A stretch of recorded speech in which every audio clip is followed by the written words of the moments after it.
자, 크리스마스입니다. 철학산책이 2주 만에 돌아왔죠. 왕제 편을 번역하고 해설을 다는데 한 주하고도 반 정도가 걸렸습니다. 한문 개빡십니다. 오늘 다들 즐겁게 보내고 계실 텐데 가급적이면 집에서 혼자 혹은 둘이 혹은 셋이 짱 박히셔서 다른 데 가지 마시고, 특히 교회는 가지 마시고 조용하게 보내시길 추천드립니다. 자, 왕제편은요, 유효편 다음에 있는 편인데 주로 제도에 관한 얘기예요. 제도, 왕의 정치, 왕의 제도. 여기서 왕이라는 거는, 왕제편에서 왕이라는 거는 우리가 생각하는 그냥 일반적인 킹 혹은 엠페러 같은 게 아니고요. 육아에서 이제 보통 이상적인 정치인을 얘기할 때 왕이라고 해요. 왕. 임금왕자를 써서 왕이라고 합니다. 맹자의 정치사는 보통 사람들이 왕도 정치다 뭐 이런 식으로 도식화해서 얘기하는데, 딱 이제 곡이 쓰이는 왕이라고 보면 되겠습니다. 저는 이제 맹자만 그런 말을 쓰는 줄 알았는데 순자도 왕이라는 말을 그렇게 쓰고요. 아마 그러면은 적어도 이제 순맹이 살아있던 시대의 유학자들은 대부분 다 왕이라는 거를 이런 의미로 쓰지 않았나 생각이 듭니다. 논어에도 이런 말이 나온지는 내 기억을 잘 못하겠어요. 아무튼 왕은 그렇습니다. 그래서 왕제라는 거는 왕의 제도인데, 이상적인 정치 제도라는 게 어떤 것이냐, 그런 얘기라고 보시면 되겠습니다. 자, 요 글은요, 제 블로그에 번역문 전문이 다 올라와 있고 해설 전문도 올라와 있으니까 블로그를 찾아오셔서 읽어보시면 됩니다. 블로그는 제 유튜브 채널에서요, 그 링크를 클릭하면 바로 열리니까, 아니면 구글 같은 데다가 이제 달마시안의 역사 철학 이야기 이렇게 검색을 하시면은 들어오실 수 있습니다. 자, 글을 읽으실 때는요, 파란 글씨를 빼고 하얀 부분만 쭉 읽으시면 돼요. 괄호 안에 있는 것도 포함해서. 누가 정치에 대해 묻는다고 하자, 이렇게. 그러면은 무르르듯이 아마 쭉 읽으실 수 있을 겁니다. 자, 누가 정치에 대해 묻는다고 하자. 그러면 이렇게 대답해 줄 수 있겠다.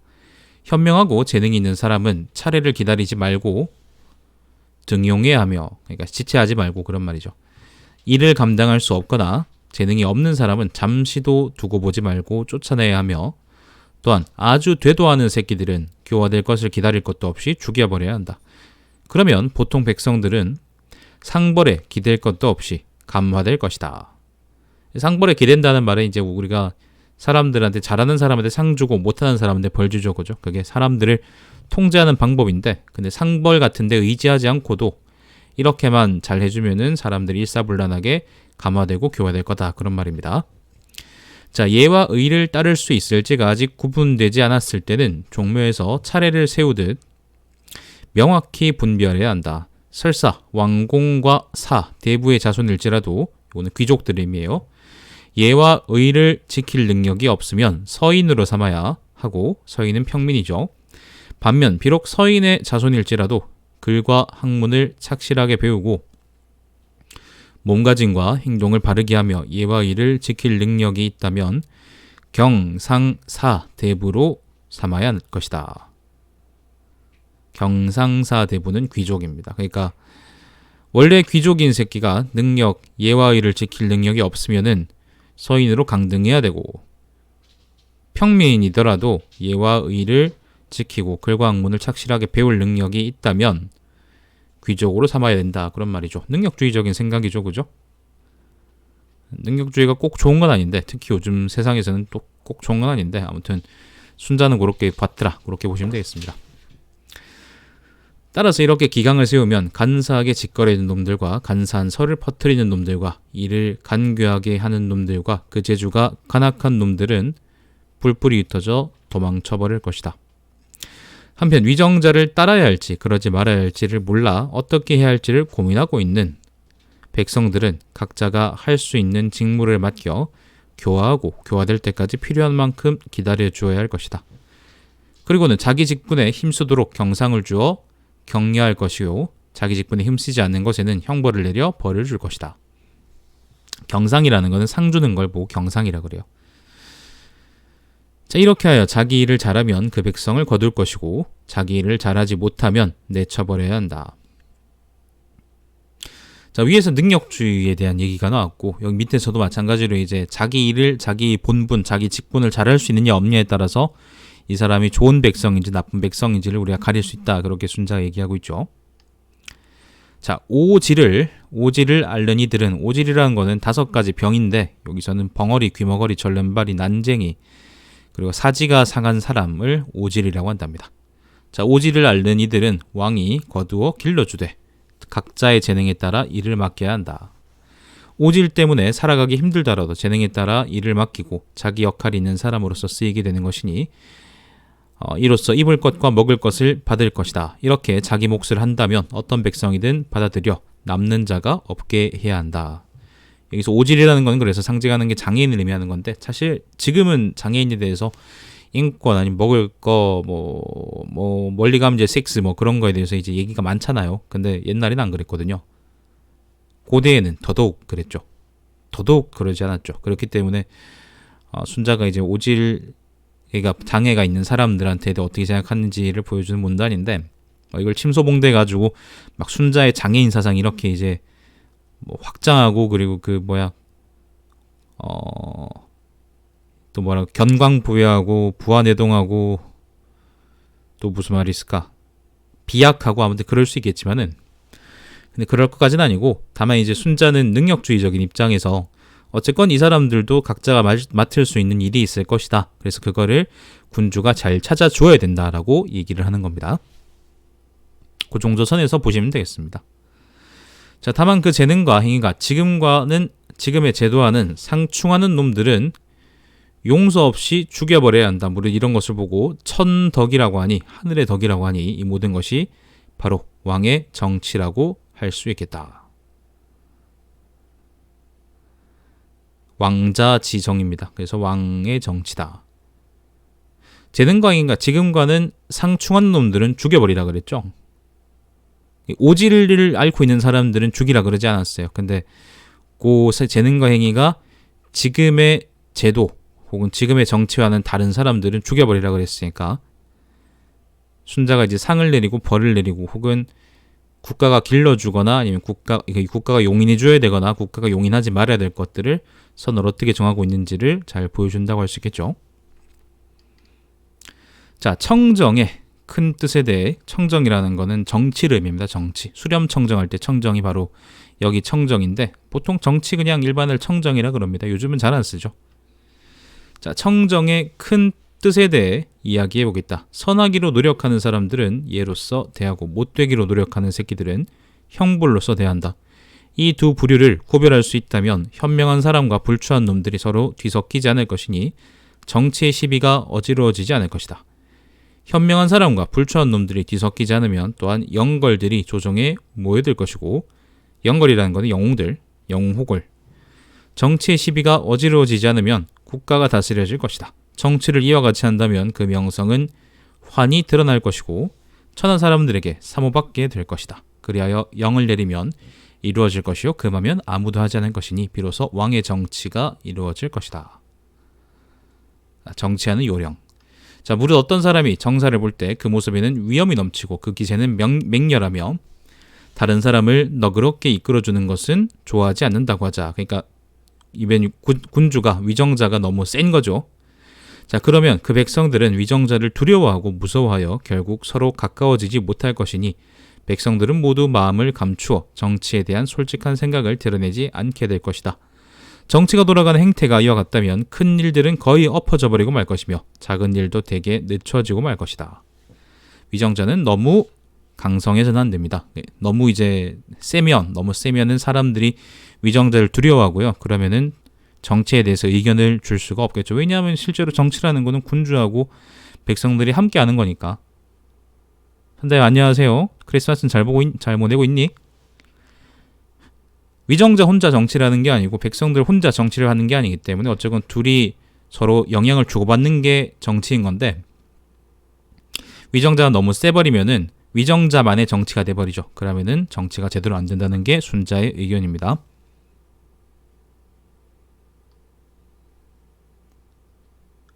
하나 나가리 냈다는 게 무슨 말인데 여자 마누라에 실패했어? 자, 이벤 반대로 지나치게 유약하고 남을 너그럽게 이끌어주기를 좋아하며 일이 잘못 돌아가도 제지할 줄을 모른다고 하자. 자, 이벤 위정자가 너무 약합니다. 자, 그렇다면 위정자를 흔들려하는 간사한 말들이 한꺼번에 일어날 것이며 위정자를 만만하게 보고 떠보려는 말들은 벌떼처럼 일어날 것이다. 정치가 돌아가는 행태가 이어갔다면 위정자가 신경 써서 처리해야 할 일이 번잡하게 될 것이므로 이 방법 또한 정사를 돌보기에 해롭다 하겠다. 너무 약해도 문제다. 너무 약하면은 신하들이 위정자, 군주를 너무 조수로 보겠죠, 그죠? 그러면 안 됩니다. 어쨌건 이제 적당히 강하고 적당히 약해야 된다는 건데 중간을 지킨다는 게 어렵죠. 자, 무릇 법을 정하더라도 법에 대해 충분히 고민하지 않으면 법이 미치지 못하는 곳들이 분명 생길 것이고 그런 곳들에 대한 청정은 반드시 실패할 것이다. 마찬가지로 어떤 직무를 맡았다 하더라도 직무를 충분히 이해하지 못했다면 직무가 미치지 못하는 곳들이 분명 생길 것이고 그런 것들에 대한 행정은 분명 늦어지고 말 것이다. 그러므로 법을 정할 때에는 충분히 고민해야 하고 직무를 맡을 때에는 충분히 직무에 대해 이해해야 하며 백성들을 몰래 기만해서도 안 되고 백성들에게 베풀지 못한 선이 남아 있어도 안 된다. 그러면 100가지 일을 하더라도 실수 한 번 하지 않을 것이니 이렇게 할 수 있을 사람은 이렇게 정치를 할 수 있는 사람은 군자가 아니면 없을 것이다. 따라서 공평함은 정무를 볼 때 저울이라고 하고 저울이라는 건 기준이죠. 자, 중화라는 건 이제 중용하고 조화라고 생각이 됩니다. 가운데 중자에다가 좋아하다, 화합하다 할 때 화자예요. 외놈들이 좋아하는 화이죠, 화. 자, 중화는 직무를 볼 때 먹줄 기준이다라고 하는 것이다. 그래서 적당한 법이 있을 때는 법을 집행해야 하고 적절한 법이 없을 때에는 비슷한 경우를 들어 처리해야 하니 바로 이것을 정치의 진수라고 하겠다. 그런데 사람들이 파당을 이루고 법도도 없을 때가 있다. 이것은 정치가 편파적이었기 때문이다. 따라서 나라에 좋은 법이 있어도 나라가 혼란스러운 경우는 있으나 나라에 군자가 있는데도 나라가 어지럽다는 말은 예로부터 지금까지 아직 들어본 적이 없다. 이에 대해 전해 내려오는 말이 있다. 군자가 치세를 낳고 소인은 난세를 낳는다. 이 말이 바로 그 말이다. 쉽죠, 그죠? 어려운 게 없어. 어려운 게 없고 사실 내 생각에는 되게 평범한 얘기들인데 그러니까 왜냐하면 순자가 이런 얘기를 앞에서 쭉 했으니까 여러분이 세세하게 분류해서 새기려고 하면 새겨보세요. 저는 일단 넘어가겠습니다. 특별하게 할 말이 없습니다. 제가 번역할 땐 고생했는데 이렇게 한번 읽으면 끝난다는 게 좀 서글프네요. 자, 모두의 신분이 같으면 요 얘기를 한번 볼만합니다. 왜냐하면 여기 신분제에 관한 얘기거든요. 신분제, 고대 신분제에 대한 건데 요즘은 다들 이제 사람들은 평등하다 이렇게 다들 앵무새처럼 떠드는데 실질적으로는 돈 때문에 계급이 나뉘잖아. 돈과 권력으로 계급이 나뉘고 사람들이 실질적으로 거기 영향을 받고 있거든. 근데 사람들은 요즘 만민은 다 평등하다 그런 이제 그걸 도구마라 그래야 되냐 아니면 태자라 그래야 되냐 아무튼 거기에 갇혀가지고 실질적으로 계급이 나뉘어 있다는 거를 잘 인지를 못하거나 아니면 그걸 인정하고 그게 그 계급 분화에서 나오는 이제 해악들을 계산하는 거를 그냥 아예 거기 체념하고 그걸 포기해버리는 사람들이 많이 늘고 있어요. 난 좀 걱정이 되네요. 어쨌건 나는 살 날이 한 70년 남았는데 그지? 자, 모두의 신분이 같으면 힘이 한쪽에 치우치지 않게 된다. 이것도 이견이 좀 있습니다. 자, 마찬가지로 세력이 서로 같으면 그중 누군가가 하나로 합칠 수 없는 법이고 사람들의 힘이 서로 같으면 서로가 서로를 부릴 수가 없는 법이다. 하늘이 있고 땅이 있는 것처럼 위와 아래가 이처럼 서로 달랐다. 명철한 왕이 처음 세상에 나타났을 때부터 나라에는 신분에 관한 제도가 있었다. 무릇 양측이 모두 귀하면 서로가 서로를 섬길 수 없는 법이요 양측이 모두 천하면 서로가 서로를 부릴 수 없는 법이니 이것은 천명이다. 자, 마찬가지로 사람들의 권세와 지위가 같고 원하는 바와 싫어하는 것조차 같다면 물자는 넉넉할 수 없을 것이니 반드시 싸움이 터질 것이고 싸움이 터지면 분명 난이 일어날 것이다. 그리고 난이 일어나면 모두의 처지가 곤궁해지고 말 것이다. 선왕들은 이런 문제 때문에 생기는 난을 싫어했기 때문에 예와 의로서 사람들의 신분을 만들었다. 그리하여 선왕들은 빈부 귀천의 등위가 있게 해서 등급이란 말이죠. 등급이 있게 해서 백성들의 힘에 서로 차이가 있게 했으니 백성들이 서로서로 다스릴 수 있을 만하게 하였다. 이것이 바로 천하의 근본된 이치이다. 서에 이런 말이 있습니다. 서에 이런 말이 있다. 오직 공평하지 않은 데에서 공평함이 나온다. 이 말이 바로 그 말이다. 이게 바로 신분제에 관한 순자의 생각인데요. 첫 문단은요, 여기 제가 처음에 이렇게 문단을 나누는 이 부분은 뭐냐면은 그냥 신분제라는 건 아주 옛날부터 있던 거다. 이거는 천명 같은 거다.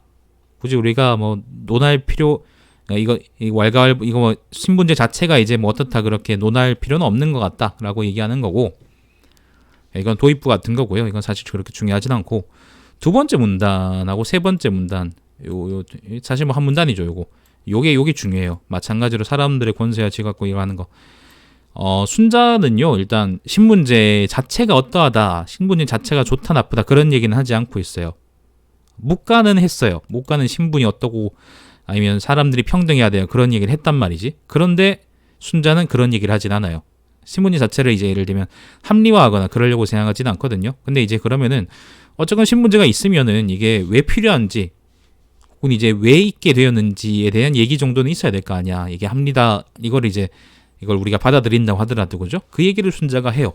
어떻게 하냐면은 사람들마다 원하는 바와 싫어하는 것이 다르고 물자가 넉넉하지 않고, 그러니까 서로 사람들 사이에 싸움이 터질 것이고, 그리고 사람들 사이에 싸움이 터지면 이제 서로가 이제 궁궁해지는 거죠.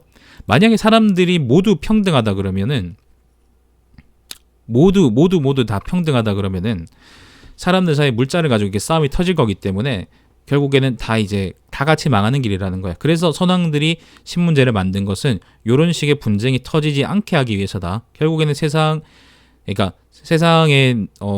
이제 있는 자원이라는 거는 한정되어 있는 거고, 그리고 그걸 분배하는 것도 한정되어 있는 거기 때문에 그걸 이제 신분제가 훌륭하게 해결해 줄 수 있는 방법이다라고 이제 순자는 사실 얘기를 하는 거죠.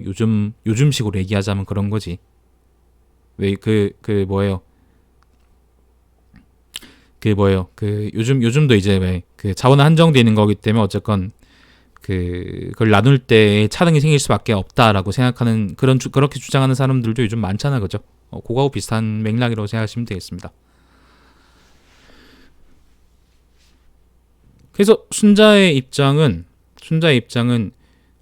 어쨌거나 그렇게 해서 이제 신분이 나뉘어서 어떤 사람들은 위에 있고 어떤 사람들은 밑에 있고 어떤 사람들은 좀 더 가지고 어떤 사람들은 좀 덜 가지고 하는 과정에서 질서가 생기고 사람들이 만족하며 살 수 있게 되는 환경이 생긴다라고 얘기하는 거고, 그걸 보고 이제 아까 서에 나왔던 이제 여형편에 나오는 유제 비제, 여기 유제 비제, 오직 이 유자는 유자 이거는 오직이란 말이고, 제는 그거죠. 가지런하다라는 말인데 여기서는 평등하다 그런 말이라고 보면 되겠습니다.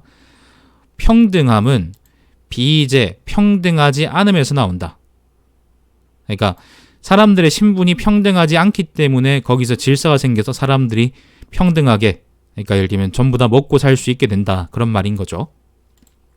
여기서 얘기하는 건 그런 말입니다. 그런데 사실 순자의 말하고 나는 사실 순자의 말이 이제 되게 재밌는데, 왜냐하면 신분제 자체가 어떻다, 신분제가 좋다 나쁘다 뭐 그런 거는 그렇다 치고 신분제가 왜 있느냐에 대해서 설명하는 거를 난 사실 본 적이 없거든. 난 여기서 처음 보는 것 같거든. 뭐 어쨌거나 이제 이게 빈약하든지 아니면 타당하든지 간에 재밌는 설명이라고 생각을 해요. 중국의 신분제는 고대부터 있었는데 그게 깨진 게 아주 최근이잖아, 그죠? 그러니까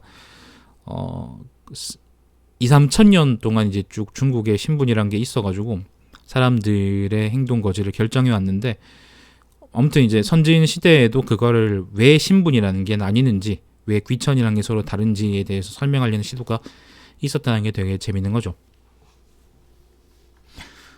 근데 이제 그 순자가 인용했던 유제 비제라는 말은 사실 서에는 원래 맥락은 이렇습니다. 원래 맥락은요, 주나라의 모광하고요, 그 다음에 여후라는 사람이 주나라의 모광이 이제 여우를 법관으로 임명해가지고 거기에 대해서 이제 사람들한테 형벌을 주는 거는 어떻게 해야 될까? 뭐 그렇게 대화하는 데서 나오는 말이거든요. 근데 맥락상 우리가 유죄비죄라는 말을 해석해 보면은 법의 요체라는 게 오직 바르지 않은 사람을 바르게 하는 데 있다라고 하는 말이에요. 그래서 그런 말에서 이제 유죄비죄가 나오는 거야. 그래서 사실은 순자가 유죄비죄라는 말을 인용했기 때문에 자기 논지를 확실히 이제 보강할 수 있긴 하지만은 이게 아주 맥락상 타당한 인용은 아니었다. 그렇게 일단 얘기를 하고 지나갈게요. 자, 신문제에 관한 얘기가 여기 있더라. 그렇게 생각하시고 하면 되겠습니다. 자, 말이 수레를 끌다 놀라면 수레를 타고 군자가 편안할 수가 수레를 타고 있는 군자가 편안할 수가 없는 법이다. 이처럼 서인들이 위정자의 정치에 놀라면 직무를 맡고 있는 군자도 편안할 수가 없을 것이다. 말이 수레를 끌다 놀랐을 때는 말을 진정시키는 것만한 방법이 없을 것이고 서인들이 정치에 놀랐을 때에는 위정자가 서인들에게 은혜를 베푸는 것만한 방법이 없을 것이다. 그러면 은혜를 베푼다는 것은 어떤 것일까? 현량한 일을 가려내고 독경한 일을 추천한다. 독경이라는 거는 독실하고 공경할 수 있는 사람, 아무튼 뭐 성실하고 그런 거, 성실하고 뭐 그런 걸 독경이라 그래요. 자, 독경한 일을 추천한다. 효제를 일으키고 고아와 과부를 거두어주며 가난하고 궁벽한 이들을 도와준다. 효라는 거는 윗사람에 대한 사랑이고요. 여러분 효도한다 그러지, 그지? 제라는 건 아랫사람에 대한 사랑이에요. 자, 이와 같이 하면 서인들은 정치에 만족할 것이니 서인들이 정치에 만족하면 직무를 맡고 있는 군자도 편안할 수 있을 것이다. 이에 대해 전하는 말이 있다. 군주는 배고 서인은 물이다. 물이 배를 떠받들 수 있고 물이 배를 떠받들 수도 있고 물이 배를 뒤엎을 수도 있다. 이 말이 바로 그 말이다. 수레를 끌다가 놀라면 말이 그러면은 수레 타고 있던 사람들이 뒤집어지겠죠, 그죠? 근데 수레를 끄는 말이라는 게 뭐냐면은 여기서는 이제 백성들하고 똑같다는 거야. 어쨌건 위정자들이 사람들을 지휘해가지고 이것도 하고 저것도 하고 그러면서 이제 나라가 발전하고 그러는 거잖아, 그죠? 마찬가지로 마부는 이제 정치인이 되는 거고 앞에서 말을 끌고 있는, 그러니까 수레를 끌고 있는 말은 이제 그게 되는 건데 백성들이 되는 건데 그러면 이제 어쨌건 백성들이 말이 수레를 끌고 있긴 하지만 어쨌건 말을 잘 먹이고 그리고 잘 키우고 잘 보살펴줘야지 말이 제대로 수레를 끌 수 있는 거잖아요. 그죠? 말 자체가 수레를 끌게 하는 게 목적이 아니라 말이 수레를 끌어가지고 수레가 올바른 방향으로 가는 게 수레의 목적인 거잖아. 그게 정치인 거죠. 그죠? 그렇기 때문에 위정자가 수레를 그러니까 말을 질타해가지고 말을 쭉쭉 앞으로 나가는 것 자체만 중요한 게 아니라 말을 잘 보살펴가지고 말이 수레를 잘 끌게 하는 게 정치에서의 중요한 요체라는 것이고 그래서 군주는 항상 백성들 아니면 서인들을 항상 신경 쓰며 정치를 해야 된다라는 게 순자의 이야기입니다.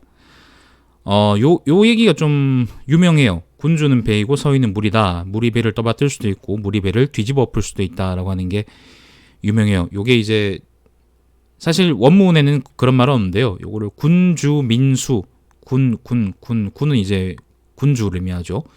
왕은 물이고 왕은 배고 군주 왕은 배고 그리고 이제 민수 백성은 물이다라고 해가지고 요게 여기 있어요.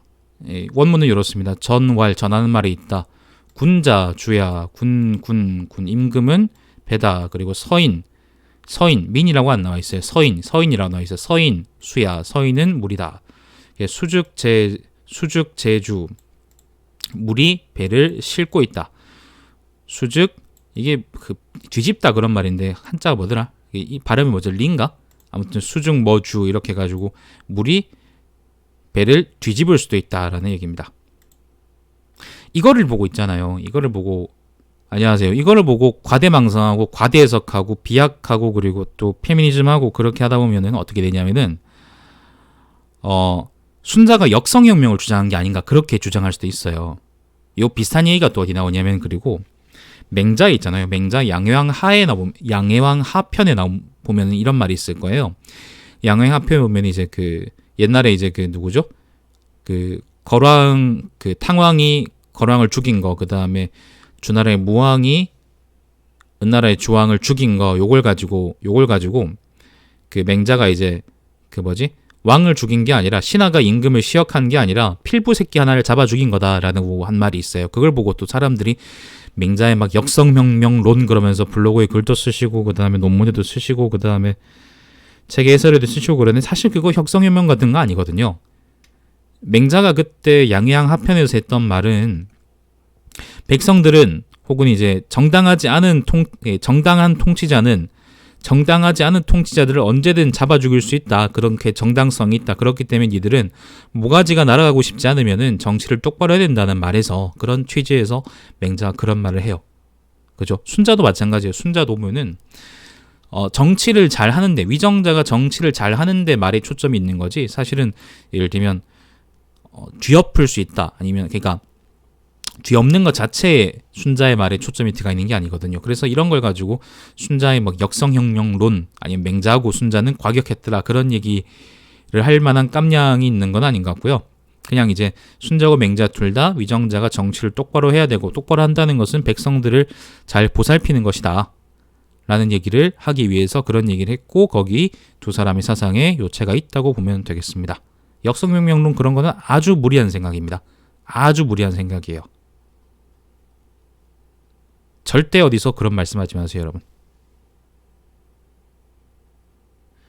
뒤엎다. 그러니까 예를 들면 우리가 예를 들면 이제 네가 공부 안 하면 네가 공부를 안 하면 난 네 뺨을 때릴 거야라는 말이 있다고 쳐요. 그러면은 사실 이 말의 요점은 뭐냐면은 네 뺨을 때리고 싶다는 데 있는 게 아니라 네가 공부를 해야 된다라고. 네가 공부를 해야 된다라고 하는데 말에 요점이 있는 거잖아. 그렇기 때문에 그걸 가지고 나는 네 뺨을 때리고 싶어. 어머, 네 뺨을 때리고 싶다니 넌 페미니즘에 따라서 넌 날 뭐 아무튼 그런 식으로 해석할 수 없다는 거야. 그런 식으로 해석하면 안 된다는 거지. 마찬가지로 맹순의 말도 순자하고 맹자의 말도 정치를 잘 돌봐야 된다는데 이제 방점이 있는 거지. 백성들이 군주를 뒤엎고 새로운 왕조를 열어야 된다라고 하는데 초점이 있는 게 아닙니다. 그런 게 아니에요. 그러니까 어디 가서 역성혁명론 그런 말씀을 하지 마시고 누가 이제 역성혁명론 그런 말씀 하시면은 그 사람의 뺨을 때리고 엉덩이를 들고 차고 타시는 그 사람을 만나지 마세요. 과대해석입니다. 아주 과대해석입니다. 큰 과대해석입니다. 옛날에 이제 맹자 볼 때도 그런 생각을 많이 했었었는데 순자들 보니까 또 확실하게 그때 당시 유학자들은 그런 초점이 있구나 그렇게 생각이 많이 들더라고요. 곡해하면 안 돼요. 따라서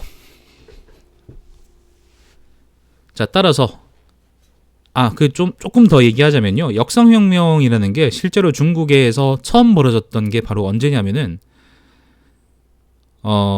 실질적으로 그러니까 내가 말하는 역성혁명이라는 게 그래 역성혁명 좀 그렇긴 그렇다. 실질적으로 백성들이 진짜로 군주를 뒤엎고 정말로 백성들이 왕조를 열었던 게 언제냐면은 진안교체기예요. 진안교체기. 그때 진짜 혁명이라 부를 만한 것들이 우리는 그냥 이제 반란이 일어났다 그렇게 생각하는데 혁명적인 사건들이 몇 개 있었어요.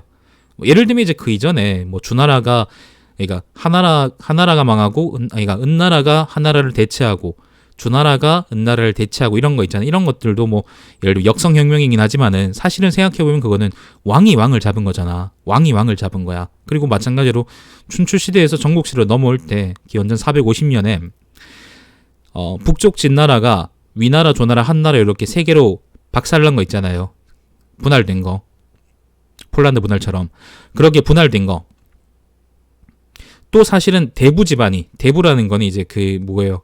귀족이잖아. 귀족이 왕을 잡은 거예요. 이거는 혁명이 아니지. 이거는 그냥 귀족들끼리 귀족질하는 거지. 귀족질하는 거예요. 그런데 진안교체기 때 오광하고 진승이 반란 일으켜가지고 자기 나라를 세우고 반란 세력들을 규합해가지고 진나라에 대항해서 한창 기세를 올렸던 적이 있죠, 그죠? 그게 바로 뭐냐면은 그리고 진승이 진왕이라 불리면서 그때 당시 사람들한테 숭상도 했잖아. 그게 바로 뭐냐면 최초의 혁명이에요. 최초의 혁명. 평민이 왕이 됐다고요. 평민이 왕이 됐어요.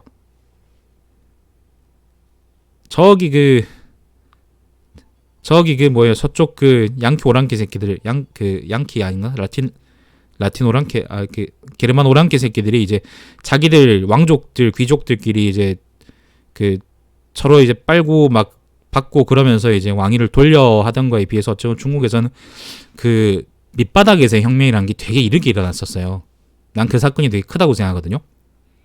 그리고 사실 이제 그 유방 자체도 그 한나라를 세워서 이제 그러니까 진나라를 교체했던 이제 유방 자체도 사실은 날 건달 새끼니까 근본 없는 왕족이 아닌 귀족이 아니라 그냥 날 건달 새끼니까 그것도 이제 일종의 혁명이라고 볼 수 있는 거지. 그 되게 큰 사건입니다. 맹자하고 순자가 예를 들면 그걸 예측해내냐 그런 거 아니죠. 맹자하고 순자는 이제 진나라한테 예를 들면 이제 얘들이 나중에 나라가 뒤집히기 싫으면 정치 똑바로 해라고 그런 사람이고, 어떻게 이 사람들이 진짜 평민들이 왕이 될 줄 알았겠어요, 그죠? 아무튼 그런 시각 차이가 좀 있더라. 역사적인 사건과 뭐 그런 게 있더라. 그렇게 여러분이 이해하시고 지나가면 되겠습니다.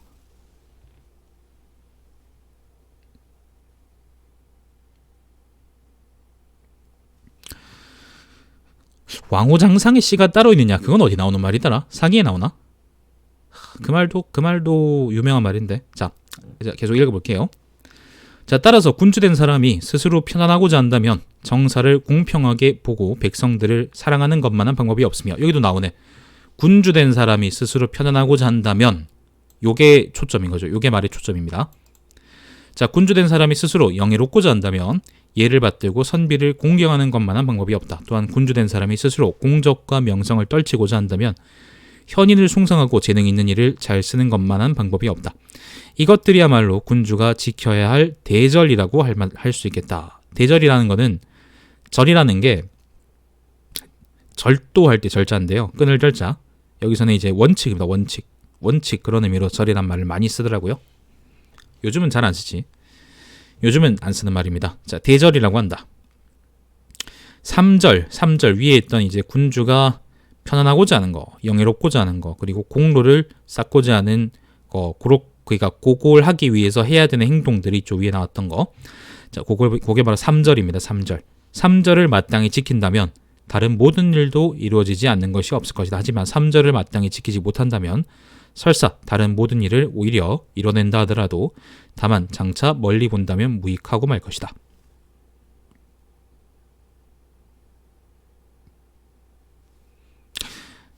오공하고 진승이 그렇게 했어요. 자, 이에 대해 공자는 이렇게 말했다. 대절도 지키고 소절도 지킨다. 좋은 군주로다. 대절은 지키는데 소절은 지키지 못한다.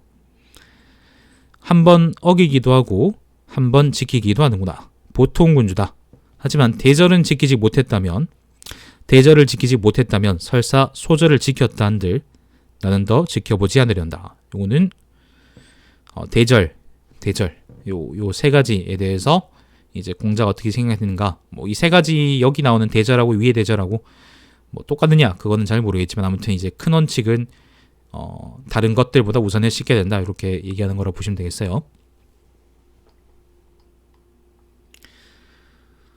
자, 그 다음은 이번에도 매나 정치에 관한 얘기입니다.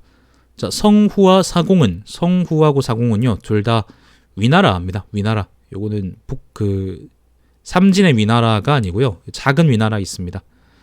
자, 성후와 사공은 모두 백성들에게 삥을 뜯고 자기 입속이나 챙기는 군주였으니 이들의 정치는 백성들의 마음을 얻는데 이르지는 못했다.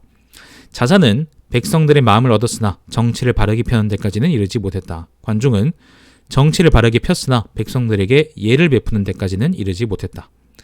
무릇 예를 베풀 수 있으면 왕자가 되고, 왕자라는 건 여기서 아까 처음에 말씀드렸죠, 그죠? 육아에서 얘기하는 이상적인 정치인입니다.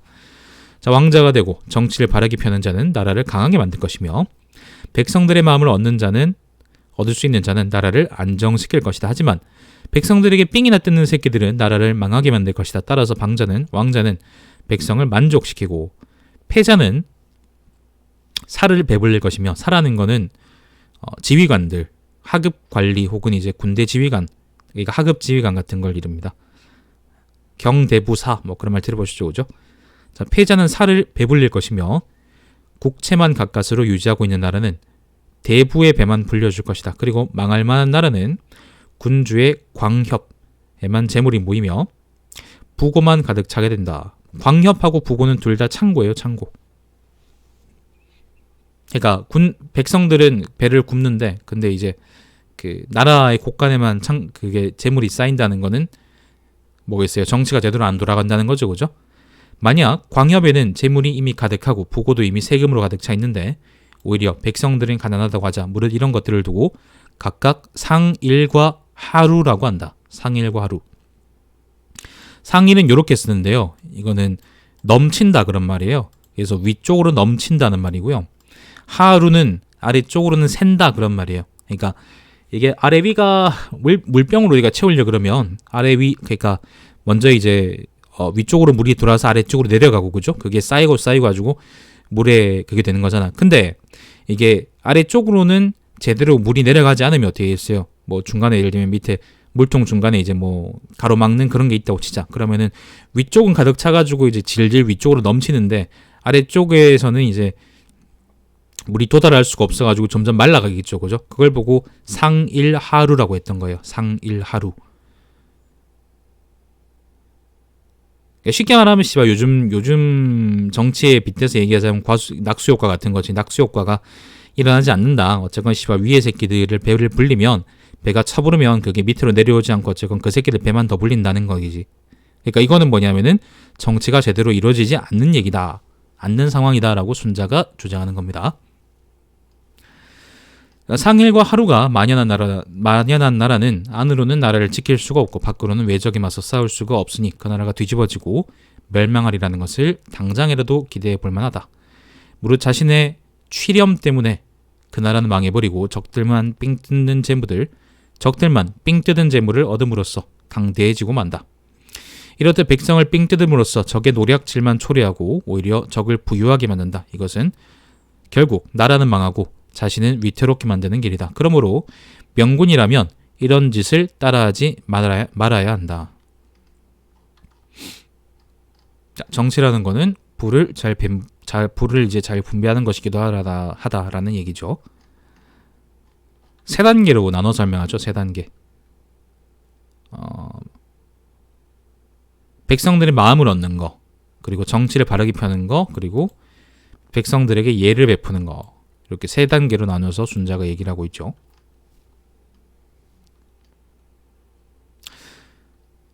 자, 그 다음은 또 다른 요 얘기는 한번 볼만합니다. 요 다음 얘기는 이게 왕패강 이렇게 세 가지로 나눠가지고 순자가 국가의 입지, 국가의 위상에 대해서 얘기하는 부분인데, 요거는 내부 정신 아니거든요. 요건 한번 우리가 좀 주지해 볼 만합니다. 요거는 가치가 있어요. 잠깐만 물 좀 마시고 갈게.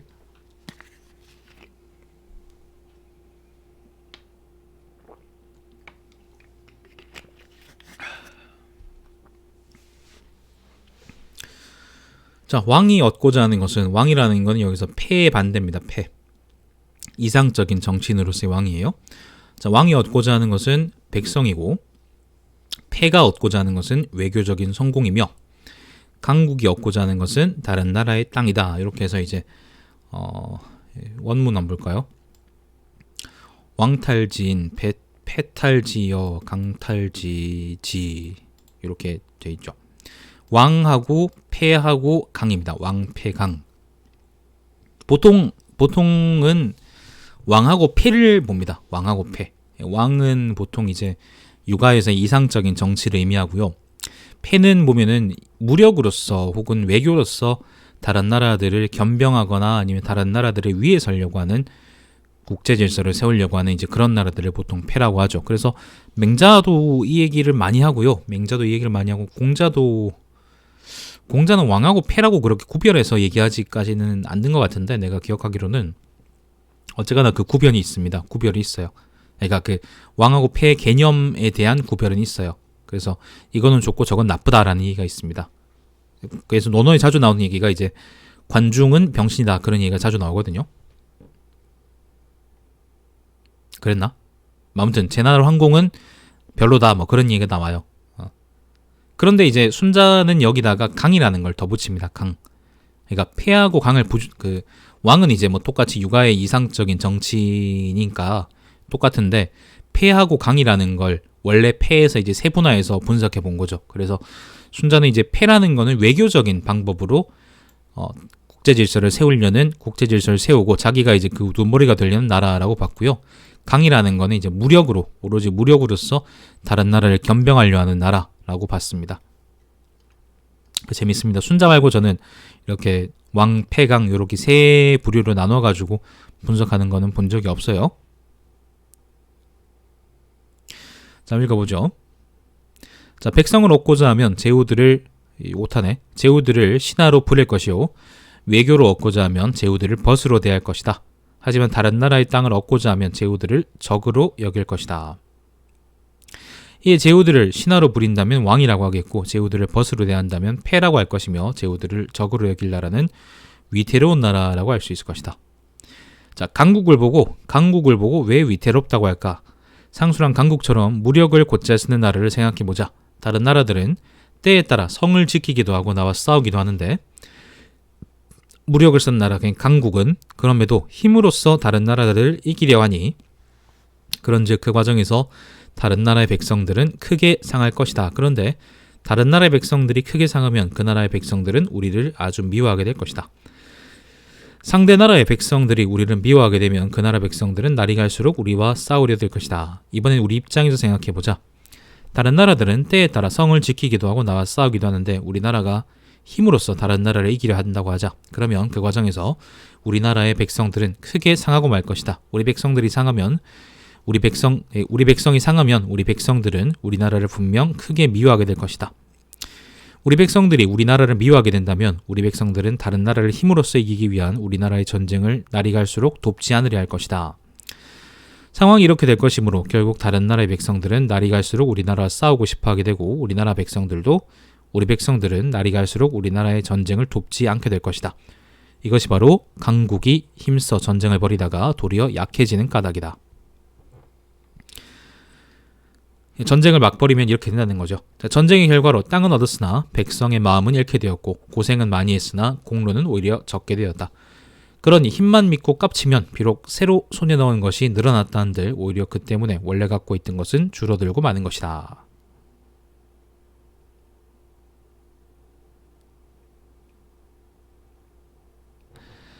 땅과 그죠? 땅과 그 다음에 고생은 얻었는데 오히려 그것 때문에 그렇게 이제 발악을 했기 때문에 자기 나라 백성들의 마음은 잃었고 그리고 공로는 고생한 거에 비해서는 아주 적게 됐다는 거죠. 이건 헛수고했다 그런 말이죠. 이것이야말로 큰 나라가 오히려 약해지고 마는 까닭이다. 자, 이런 강국에게 이 힘으로 예속된 제후들은 겉으로는 강국과 교류하지만 강국에 대한 두려움은 이어지지 않음이 없으니 그러니까 쭉 이어진단 말입니다. 자, 이중부정이라는 거 싫어하는데요. 원문이 그냥 이중부정이라서 이렇게 옮긴 겁니다. 자, 자신들의 적을 결코 잊지 않을 것이다. 이런 나라들은 강대국의 국력에 틈이 생기기를 엿보다가 강대국이 황폐해지면 그때를 받아 강대국을 공격하는 것이다. 이것이 바로 강대국이 위태로워질 때로다. 이런 까닭에 상술한 강도에 대해 잘하는 국가는 강국의 도리. 여기서 이제 그 강국이 왜 위태로워지는지 있죠, 그죠? 거기에 대한 것에 대해 잘하는 국가는 오히려 더 강해지는 데는 힘쓰지 않고 천자의 명령을 받들어 그 힘을 보존하고 그 덕을 쌓는다. 강국의 힘이 온전하면 다른 제후들이 강국을 군사적으로 약하게 만들 수 없고 강국이 덕을 쌓으면 다른 제후들이 강자에게 깝칠 수 없는 법이다. 따라서 이미 천하의 왕업이나 폐업을 이룬 나라가 없는 한 강국은 항상 다른 나라들을 압도하게 될 것이다. 이런 나라가 바로 강도를 아는 나라이다. 강도라는 건 여기서 이제 왕도, 패도 뭐 이런 말하고 대응돼 가지고 이제 강한 나라의 도리라는 의미로 쓰이는 말입니다. 봅시다. 예를 들면 되게 센 나라가 있어요. 근데 그 나라가 막 쓸데없이 전쟁을 벌이면 힘이 약해질 거 아니야. 그 과정에서. 그러면 그 과정에서 이제 못된 짓을 많이 했기 때문에 주변 나라 그 틈을 보고 쳐들어올 거란 말이지. 우리가 이제 보통 얘기하는 코올리에이션이죠. 나폴레옹이 이제 참아졌죠, 그죠? 물론 나폴레옹처럼 다 이기고 다닐 수도 있죠. 근데 보통 다 이길 수 없잖아, 그지?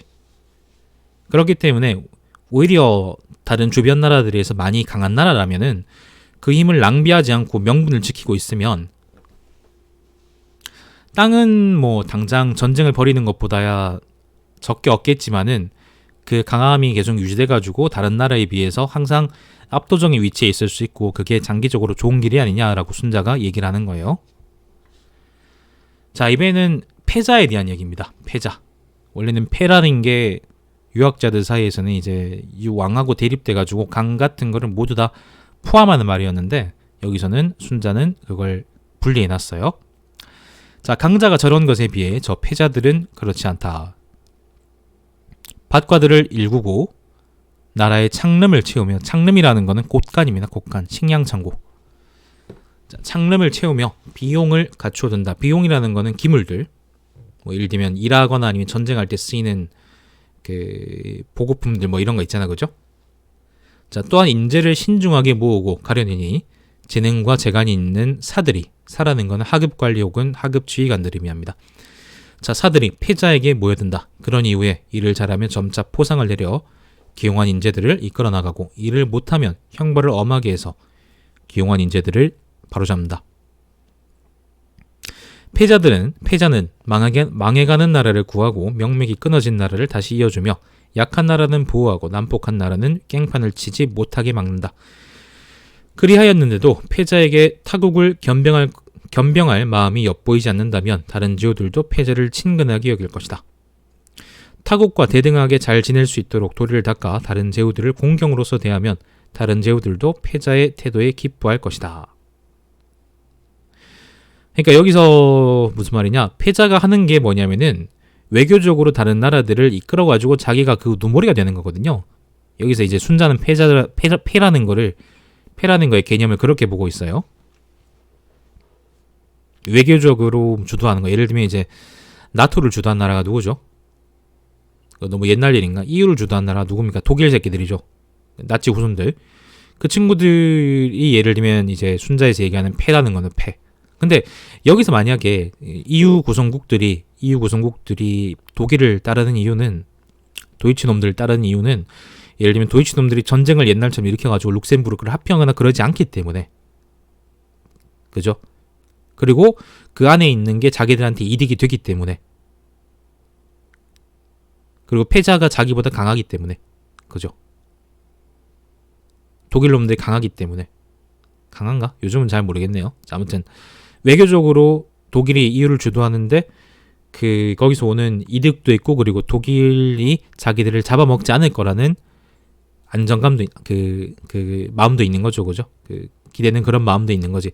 그런데 만약에 독일 놈들이 EU를 주도하다가 EU 안에 있는 구성국들이죠, 작은 나라들부터 조금씩 잡아먹는다고 쳐봐요. 합병한다고 쳐봐요. 그러면은 EU 구성국들이 독일을 좋아할까요, 싫어할까요? 싫어하겠죠, 그죠? 그때 그러면은 그러니까 EU의 존재 이유가 없어지는 거. 그러면 이제 그러니까 다른 나라들이 EU에 남아있을 이유가 없게 되는 거죠. 자, 마찬가지로 순자도 그걸 잘 보고 있는 겁니다. 자, 그런데 이 사례에서 제후들이 패자를 친근하게 여기는 이유는 패자가 제후들을 겸병하려 하지 않기 때문이니, 겸병이라는 건 합병한다 그런 말이에요. 패자가 제후들을 겸병하려 하는 듯 보인다면, 메르켈이 이제 폴란드를 합병하려 한다면 제후들은 패자와 멀어지고 말 것이다. 마찬가지로 제후들이 패자의 태도에 기뻐하는 까닭은 패자가 자신들과 대등하게 잘 지내려고 했기 때문이니, 패자가 제후들을 자신의 휘하로 대하려 하는 듯 보인다면 제후들은 패자와 멀어지고 말 것이다. 예를 들면 독일 놈들은 뭔가 중국 놈들이 그 가짜 중국 놈들이 쪽이죠. 진짜 중국 놈들은 다 대만에 있으니까. 자, 가짜 중국 놈들이 예를 들어서 이제 뭐 예를 들면 이제 우리나라나 아니면 주변 나라들하고 잘 지내고 싶다고 쳐봐요. 그리고 이제 일종의 이유 같은 걸 만든다고 쳐. 근데 예를 들면 중국 놈들이 자꾸 주변 나라에 여기 섬은 우리 거다, 여기 땅은 우리 거다, 아니면 예를 들면 니들 문화는 우리 거다, 이지랄병 한다고 쳐봐요. 그럼 주변 나라들이 그걸 좋아하겠어요? 안 좋아하잖아요, 그죠? 우리나라 중국 되게 싫어하잖아. 왜 싫어하겠어요? 나라는 큰데 씨발 속은 처녀처럼 좁으니까 그렇게 되는 거지. 순자가 지적하는 태도가 바로 이거예요. 순자는 패자가 패자로서의 구실을 달려 그러면 외교적으로 그 구성국들 주변 나라들하고 잘 지내야 되고, 그리고 주변 나라들을 무시하면 안 되고 주변 나라들을 잡아먹으려고 하지 말아야 된다고 하고 있어요. 독일은 상대적으로 그걸 되게 잘하고 있죠. 근데 중국은 그걸 못하잖아. 그러니까 중국은 패자가 아니라 그냥 병신인 거예요. 순자가 얘기하는 병신이 바로 그런 거죠. 자, 따라서 패자는 다른 나라를 겸병하지 않겠다는 행위를 분명히 해야 하고, 자신이 다른 나라와 대등하게 잘 지내려 한다는 것을 다른 나라들이 믿게끔 해야 한다. 그렇게 하면 이미 천하에 왕업이나 폐업을 이룬 나라가 없는 한 패자는 항상 다른 나라들을 압도하게 될 것이다. 이런 나라가 바로 패도를 아는 나라이다. 자, 패도라는 건 그런 겁니다. 만약에 이게 안 되면 어떻게 되냐? 만약에 이게 안 돼가지고 욕심을 부리거나 패자가 자기 본분을 넘어가지고 패도를 넘어가지고 욕심을 부리거나 아니면 다른 나라를 합병하려 하거나 아니면 어그로를 끈다. 그럼 어떻게 되냐는 거를 순자가 적어놨어요.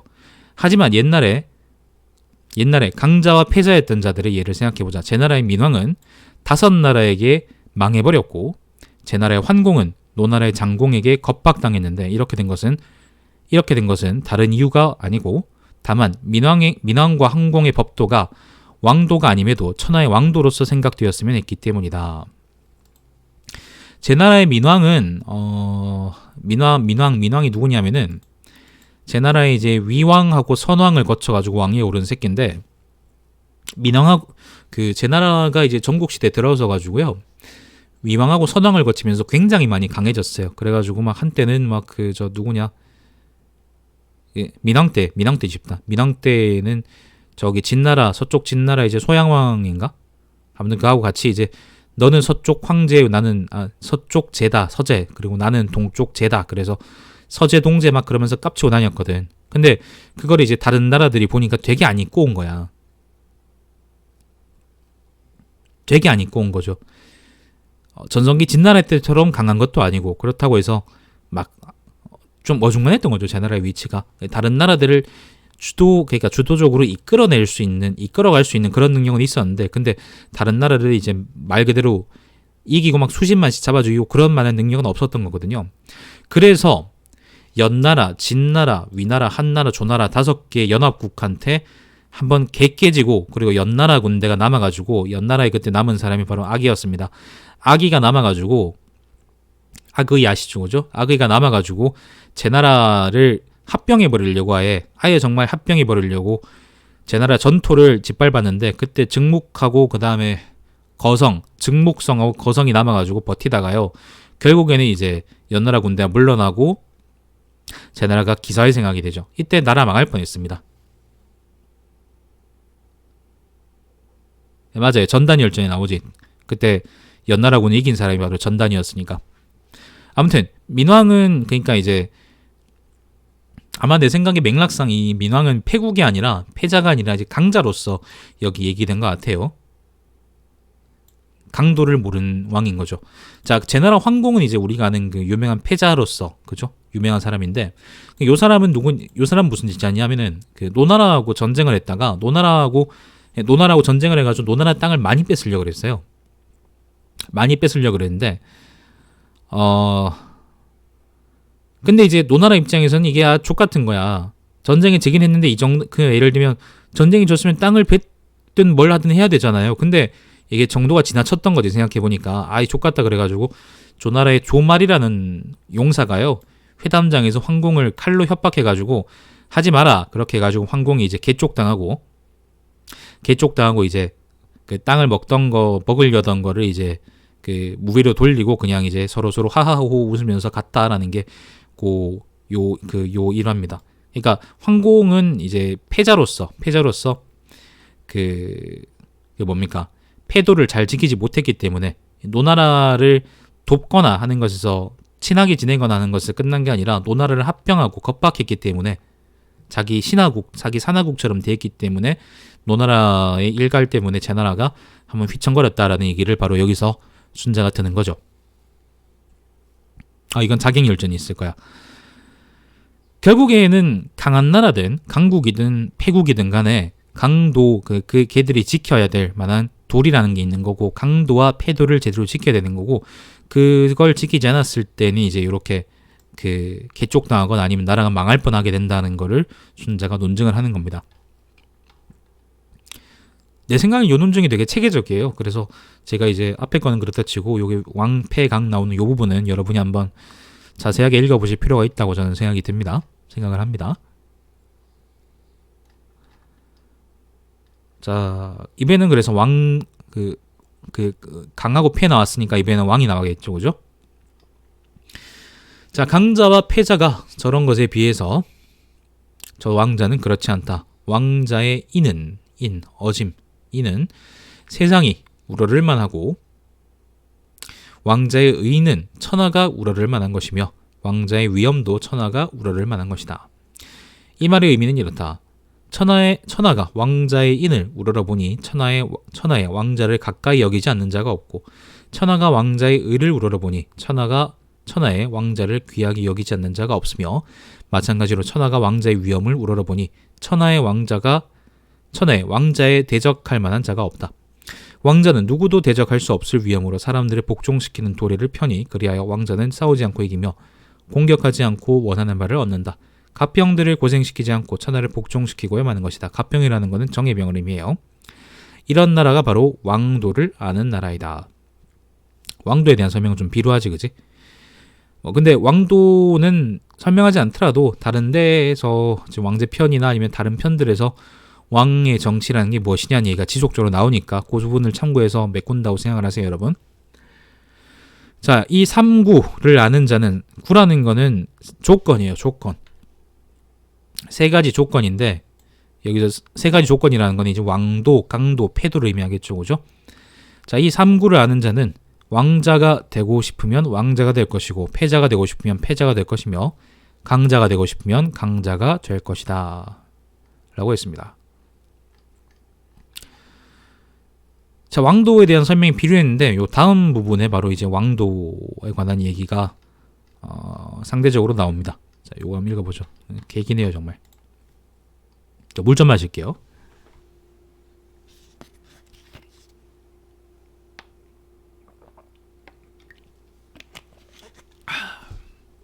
한 시간 동안 쉴 새 없이 떠들었는데 아직도 덜 읽었네. 아우, 심하게 남았네. 요 밑에 건 해설이니까 이건 내가 안 읽을 거고.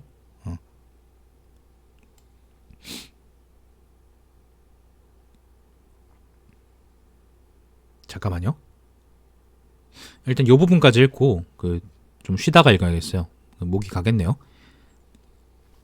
자, 왕자의 됨됨이는 이러해야 한다. 그 행동은 예와 의로서 가다듬어야 하고 송사는 법리에 따라 심리해야 하며 털끝만한 잘못이라도 분명하게 바로잡아야 하고 어떤 일이 있더라도 그에 대한 조치와 대응이 막혀서는 안 된다.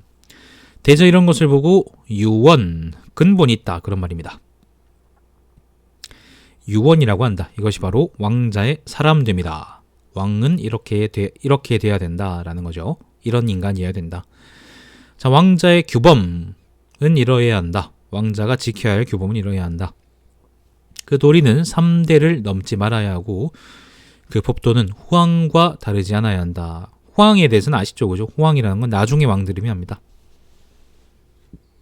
예를 들면 개나 소나 다 주나라 문왕, 무왕, 은나라 탕왕, 그다음 하나라의 또 누구냐 요순 이런 왕들을 얘기하는데 근데 그 왕들은 우리에 비해서 너무 우리라는 게 그 춘자 당시의 중국인들이요, 그죠? 그때 당시에 중국인들에 비해서 너무 멀리 있고 그리고 그래서 그 사적을 제대로 알 수도 없기 때문에 본받으려 그러면 우리가 최근에 정치를 잘한 사람들을 본받아야 되지 않겠느냐. 그 사람들이 바로 옛날 선왕들의 도가 드러나 있다라고 하는 게 바로 순자의 후왕에 관한 이야기입니다. 말씀드려봤습니다. 앞에 나와요. 앞에 다른 편들에도 쭉 나오는 얘기입니다. 후왕이라는 거는. 자, 그 도리는 3대를 넘지 말아야 하고 그 법도는 후왕과 다르지 않아야 한다. 도리가 3대를 넘는 것을 탕이라고 하고 탕이라는 거는 허황된다, 방종하다, 그런 말입니다. 법도가 후왕과 다른 것을 불라라고 한다. 불라라는 거는 바르지 않다, 그런 거죠. 여러분 요 주석들 있죠. 요 파란색 요 주석이거든요. 제가 달아놓은 거. 요거는 나중에 한번 블로그 들어가서 보세요. 설명이니까 제가 설명을 안 해드린 것들도 여기는 다 돼 있으니까. 자, 의복에도 각자가 지켜야 할 법도가 있고 집에도 각자에 맞는 규격이 있으며 서민들에게도 그에 맞는 예법이 있다. 상례나 제례에 쓰이는 계용에도, 계용이라는 건 앞에 나왔던 비용하고 같은 말인데 여기서는 쓰이는 물건, 비품 이런 겁니다. 자, 계용에도 신분에 따라 법도가 따로 있다. 소리는 바른 소리가 아닌 것은 낱낱이 없애버려야 하고 그림은 구문이 아닌 것은 전부 다 없애버려야 하며 계용은 구기가 아니면 모두 다 부숴버려야 한다. 보자. 바른 소리는 아성이고요. 구문이라는 거는 옛날의 문인데요. 문이라는 게 요즘은 글을 의미하잖아. 글자 이런 걸 의미하거든요. 근데 고대에는 문이었어요. 문이. 옛날 그림, 그러니까 전통 그림 그런 거라 보시면 되겠습니다. 그리고 계용은 아까 얘기했던 이제 그 비품, 비용하고 같은 말이고요. 국이라는 것도 아마 전통적인 걸 의미하는 게 아닐까. 근본 없이 새로 만들고 말고 그런 말인 것 같아요. 자, 물은 이런 것을 보고 복고라고 한다. 복고풍 할 때 그 복고와 같은 말입니다. 자, 이것이 바로 왕자의 규범이다. 전 좀 이게 좀 의문스러웠어요. 이걸 때. 왜냐하면 순자는 이제 선왕 대신에 이제 호왕을 본받아야 된다라고 했어요. 왜냐하면 선왕의 치적, 행적이 지금으로부터 너무 옛날이라서 불분명하기 때문에 우리가 지금 바로 알 수 있는 왕들을 본받아야 된다고 했거든요. 그런데 이제 문화적인 거에 대해서, 소리에 대해서, 그림에 대해서, 특히 이제 그림에 대해서, 그리고 계용에 대해서는 이제 옛날 것들을 쓰자, 전통적인 것들을 쓰자, 그렇게 해서 복고라는 말까지 만들어 가면서 이런 말까지 하면서 이제 그 옛날 걸로 돌아가야 된다라고 얘기하거든요. 후왕론에서 얘기하는 태도하고 좀 많이 모순되지 않나, 상충하지 않나, 난 그런 생각이 좀 들었어요. 좀 다시 생각해 보면 또 이해를 해볼 만한 부분이 있는데, 후왕을 본받으라고 하는 것은 사실 후왕의 선왕들의 치적이 잘 보존돼 있다고 순자가 생각하기 때문에 후왕들을 본받으라고 하는 거거든. 그렇기 때문에 복고주의라는 거는 어쨌건 순자도 유학자고, 그리고 순자가 유학자라면 유학자들은 다 하나같이 다들 이제 주나라의 제도 아니면 옛날의 제도들을 본받아라 그러는 그다르잖아, 그죠? 아마 그런 맥락에서 하는 말이 아닐까. 그러니까 이걸 상충되지 않게 해석하려고 그러면은 후왕론을 복고주의적인 해석에 맞춰가지고 우리가 볼 필요가 있겠죠. 후왕은 선왕의 치적이 잘 보존되고 반영된 사람들이다 라는 전제가 필요하겠죠. 그렇다 그러면 그렇게 하면 사실 이해를 할 수 있긴 합니다. 그 얘기 이제 해설에 써놨으니까 해설을 읽어보세요, 나중에. 자, 왕자의 정치는 이뤄야 한다. 원래는 론입니다. 론짠, 논하다 할 때 논자인데 뒤에 맥락을 볼 때는 정치라고 하는 게 그냥 제일 자연스러운 것 같습니다. 전 정치라고 봤습니다. 자, 왕자의 정치는 이뤄야 한다. 덕이 없으면 귀하게 만들어주지 말아야 하고 능력이 없으면 임용해주지 말아야 한다. 또한 공로가 없으면 상을 주지 말아야 하고 죄가 없으면 벌을 주지 말아야 한다. 그러면 조정에서는 운빨로 직위를 유지하는 자가 없게 될 것이요 백성들 중에는 요행만으로 명맥을 잇는 자가 없게 될 것이다. 요행만으로 명맥을 잇는 자라는 것은 여기서는 복지제도 가지고만 먹고 사는 거, 자기 직분을 하지 않는 걸 의미합니다. 장자의 편에 이제 인간세네요. 인간세 편에 지리소라는 사람이 이런 사람으로 나오거든요. 그걸 한번 읽어보세요. 자, 현명한 사람을 숭상하고 능력 있는 사람을 쓰되 능력에 따라 주기를 빠뜨리지 말아야 하고 야가 빠진 놈들은 맞고 사나운 놈들은 억눌러야 하되 그 형벌은 지나치지 말아야 한다.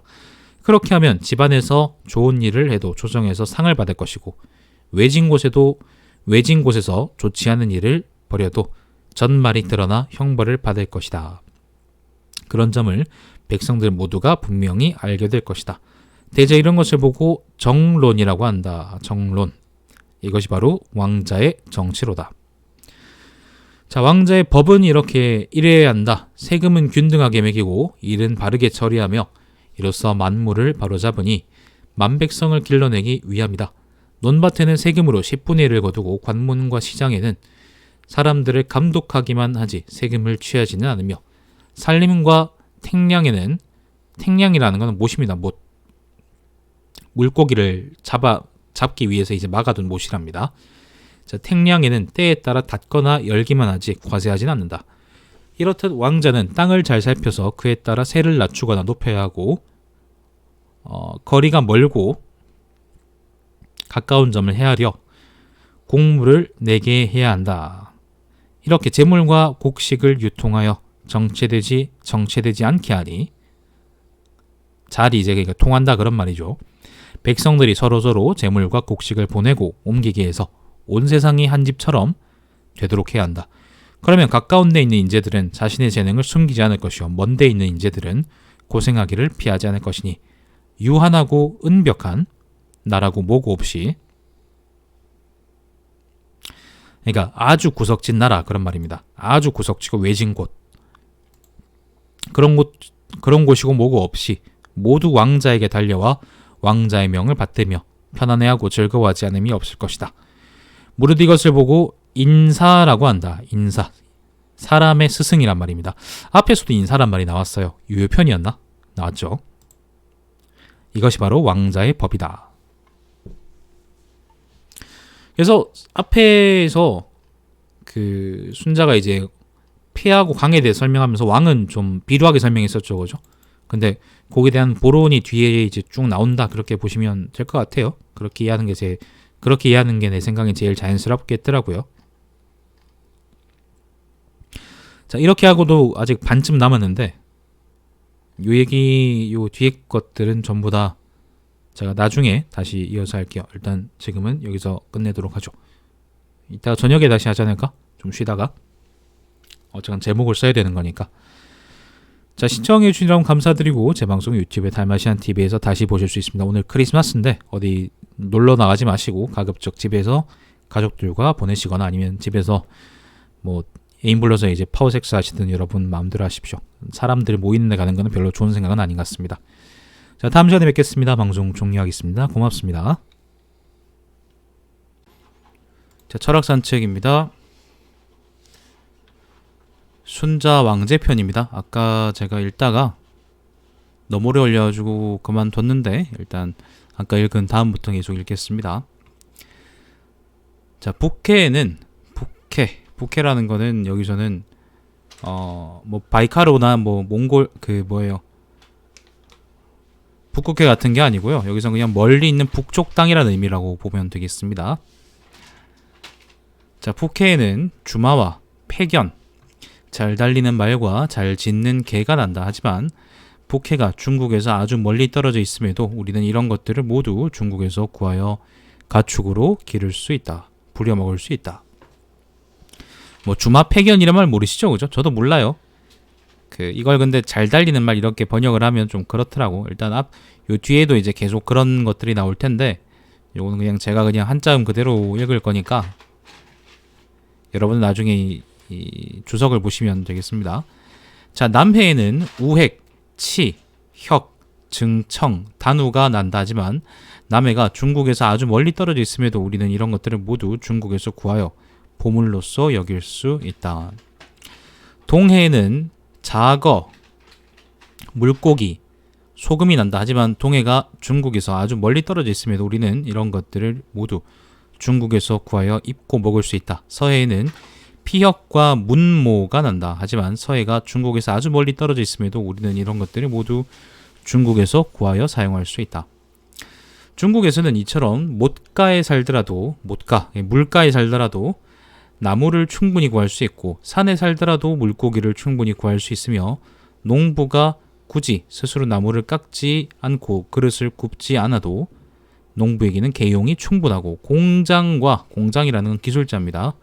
공장과 장사치가 굳이 스스로 농사를 짓지 않더라도 공장과 장사치에게는 먹을 것이 충분하다. 또한 호랑이와 표범이 사납긴 하지만 군자가 호랑이와 표범의 가죽을 벗겨 사용할 수 있기도 하다. 못가에 사는데 나무가 충분하다. 산에 사는데 물고기를 충분히 구할 수 있다. 이거는 다 뭔가 모순되죠? 못가 있으면은 물고기를 잡을 수 있어야지 나무를 구하기 쉬운 환경은 아니잖아, 그죠? 마찬가지로 산 위에 살면은 나무가 많은 거지 보통. 물고기를 쉽게 구할 수 있는 건 아니거든요. 그러니까 이거는 물자가 유통이 잘 돼가지고 사람들이 자기가 필요한 물건을 굳이 예를 들면 자기가 자기 업을 버리고 다른 일을 해서 구할 필요가 없다는 거예요.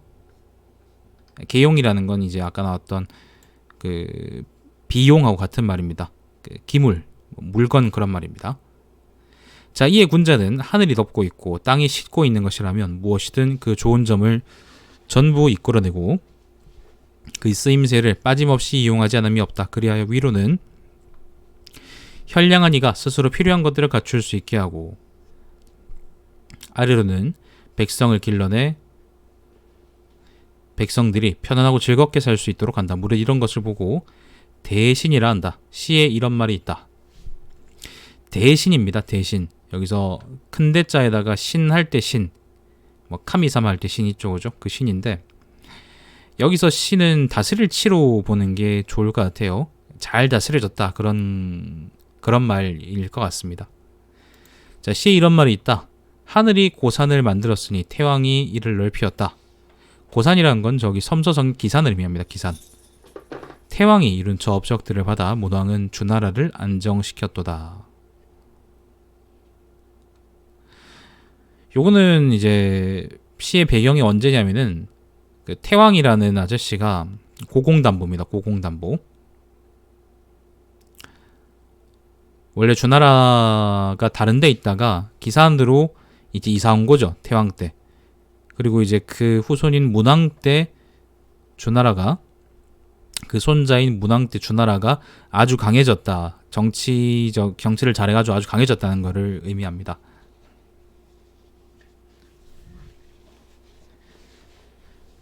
그래서 이 위에 게 이제 물자가 잘 통해서, 그러니까 정치를 잘해서 나라 안에 물자가 잘 통한다는 걸 의미하죠. 아마 이거하고 연관시켜가지고 이제 정치를 잘했다. 문왕도 정치를 잘했다. 군자도 정치를 잘해야 된다. 뭐 그런 말로 하려고 그런 것 같은데 사실 그 의미가 그렇게 정확하지가 않습니다. 자, 이 말이 바로 그 말이다. 자, 큰 기강을 세워 자잘한 일을 처리하고 한 가지 원칙으로서 만 가지 일을 해결하도록 한다. 일을 시작할 때는 일을 끝낼 때처럼 하고 일을 끝낼 때는 일을 시작할 때처럼 하여 고리에 끄트머리가 없는 것과 같이 해야 된다. 원에는 끝이라고 할 만한 게 없죠, 그죠? 선문처럼. 자, 정치인이 정치에 임할 때 이 원칙을 버리면 천하가 쇠하고 말 것이다. 처음도 끝처럼 끝도 처음처럼 열심히 한다, 그런 말이겠죠.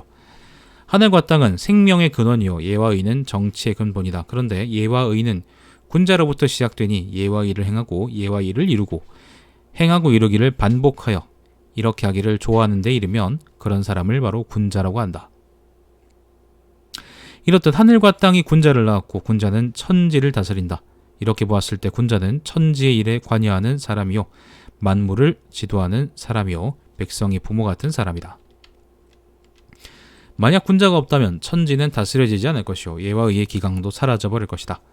그렇게 되면 위로는 군주와 스승도 못 알아보게 될 것이고 애미애미 못 알아보냐 그런 말도 있죠, 그죠? 아래로는 아비와 아들 사이조차도 지켜지지 않을 것이다. 무릇 이런 것을 질환이라고 한다. 질환, 아주 심한 혼란이다, 그런 말입니다. 군주와 신하 사이, 아비와 아들 사이, 형과 동생 사이, 남편과 아내 사이에는 그 시작과 끝이 같아야 하고 끝은 시작과 같아야 하니 일관성 있게 유지돼야 된다, 그런 말이죠. 하늘과 땅이 있으니래 일관된 이치였고 만세가 흐르는 동안에도 일관되게 유지된 오랜 덕목이었다. 무릇 이것을 대본이라고 한다. 아주 큰 근본이다 라는 말이죠. 따라서 상제와 조빙은, 상제라는 거는 상제와 조빙은, 상은 이제 상례, 제는 제례, 조빙은 천자와 제후와 대부 사이의 아련입니다.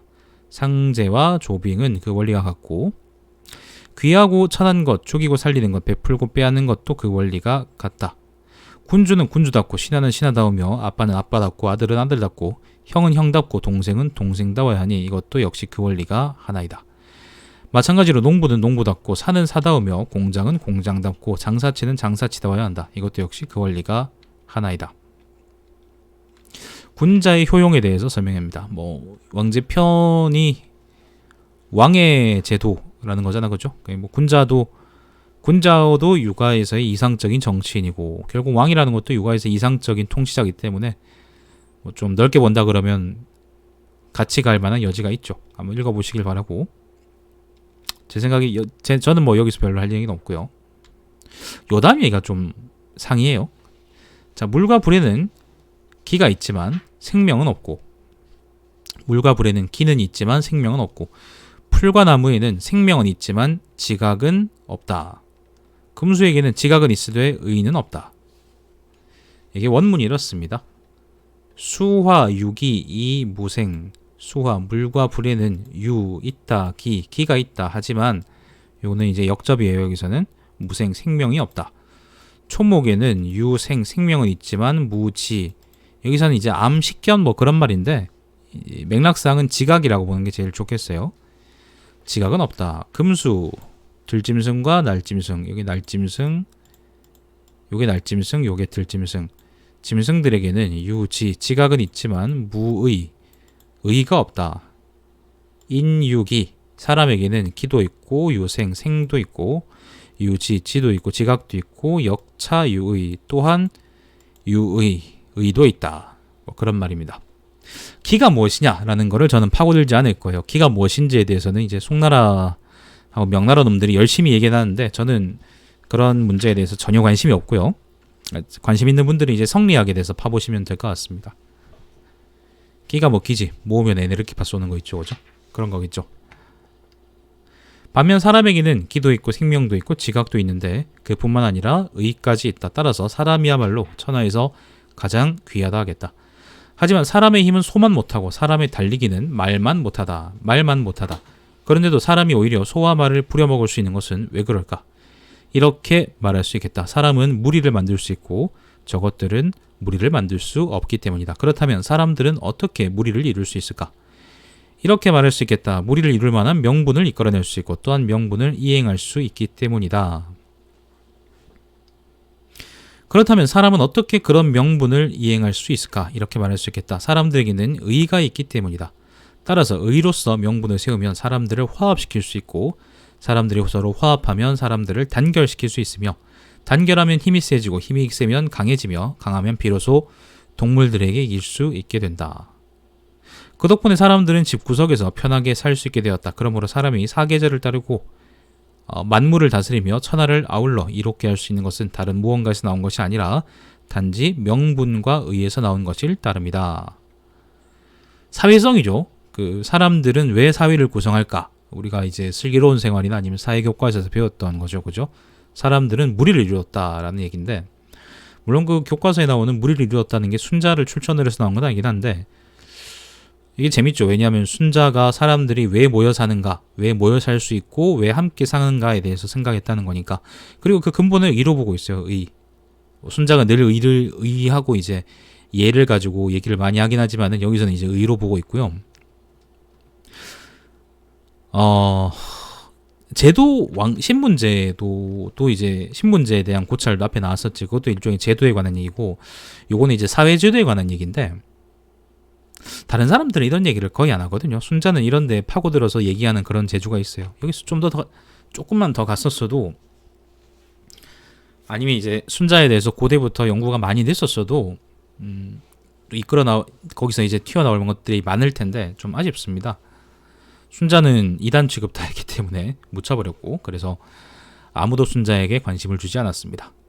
순자에 대해서 가장 처음으로 주석을 단 사람이 바로 이제 양경이고요. 양경 이후에 청나라 사람들이, 당나라 사람이고요. 양경은 청나라 사람들에 이르러서야 순자에 대해서 고찰이 좀 됐습니다. 좀 아쉽습니다. 아마 학자들이 좋아할 만한 얘기들일 텐데 지금은 이제 순자가 이제 교과서에서 성악설 뭐 이런 거나 이런 쓸데없는 거나 관심이 있었던 사람이라고만 알려져 있죠. 그런 사람이 아닌데 아무리 생각해도 그렇네. 자, 아무튼 위에서는 이제 그래서 무리를 어떻게 이룰 수 있느냐, 그리고 무리를 이루는 게 사람을 고귀하게 만들 수 있다, 막 그런 얘기를 했고요. 다른 것들에 비해서. 자, 밑에서는 이제 혹시 그렇지 않으면 어떻게 될까, 그런 얘기입니다.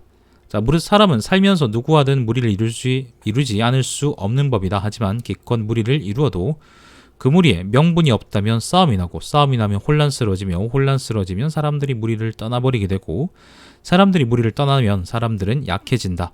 약해진 사람들은 동물들을 이기지 못한다. 그러면 사람들은 집구석에서 편하게 살지 못하게 될 것이다. 상황이 이러니 나는 사람이 아주 잠시라도 예와 의를 버릴 수 없다고 하는 것이다. 예와 의로서 부모를 모실 수 있는 것을 보고 효라고 하고, 예와 의로서 형을 모실 수 있는 것을 보고 제라고 하며, 예와 의로서 윗사람을 섬길 수 있는 것을 보고 순이라고 하고, 따를 순자입니다. 예와 의로서 아랫사람을 부릴 수 있는 것을 보고 군이라고 한다.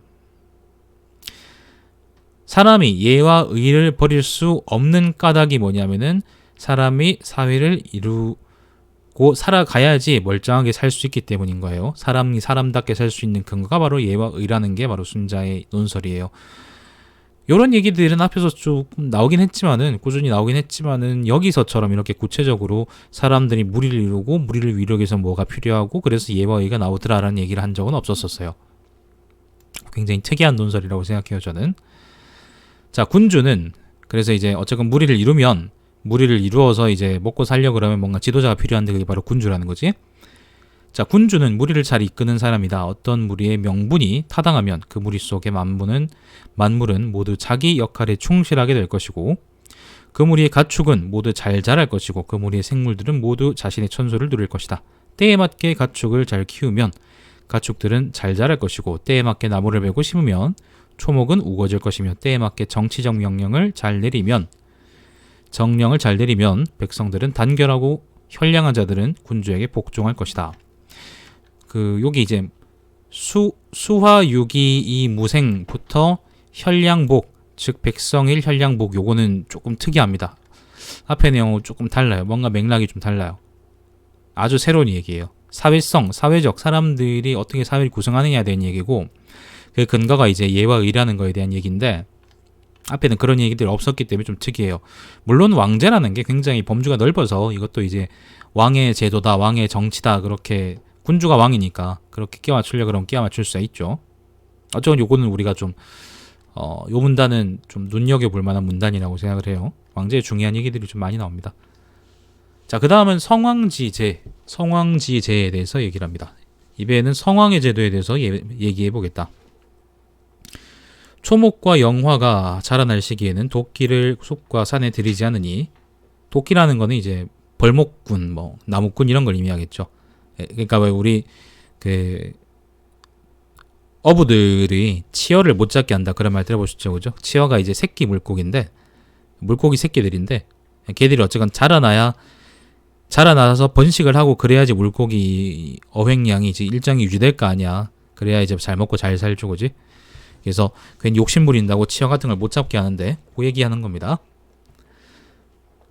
자, 이렇게 하는 것은 초목을 일찍 죽이지 않고 초목의 생장을 끊어버리지 않기 위함이다. 큰 자라, 악어, 물고기들, 자라, 미꾸라지, 잉어가 새끼를 치거나 새끼가 자라날 시기에는 그물이나 독약을 못에 들이지 않으니 이것은 물고기들을 일찍 죽이지 않고 물고기들의 생장을 끊어버리지 않기 위함이다. 봄에는 밭을 갈게 하고 여름에는 김을 매게 하며 가을에는 농작물을 거두게 하고 겨울에는 남은 작물을 보관하게 한다. 이 네 가지를 할 때를 놓치지 않으면 오곡을 망치지 않을 것이니 그러면 백성들이 먹을 곡식이 남게 될 것이다. 모자라지 않게 될 것이다. 자, 또한 사람들이 어획할 시기를 엄하게 통제하니 물고기와 자라가 넉넉해지고 또한 많아져서 백성들이 써먹을 수 있는 물고기들이 남게 될 것이다. 또한 사람들이 나무를 베고 기르는 시기를 놓치지 않게 하면 산과 숲이 민둥민둥하지 않게 될 것이니 대머리처럼 안 된다는 겁니다. 그러면 백성들이 이용할 목재가 남게 될 것이다. 모자라지 않게 될 것이다. 그런 말이에요. 모자라지 않게 그러면 좋을 텐데 원문이 남게라 가지고 이게 별인가? 어별 뭔지 모르겠다. 다, 그 다음에 이 백성, 여용, 여라고 쓰잖아요. 모자라지 않다 이렇게 안 쓰더라고.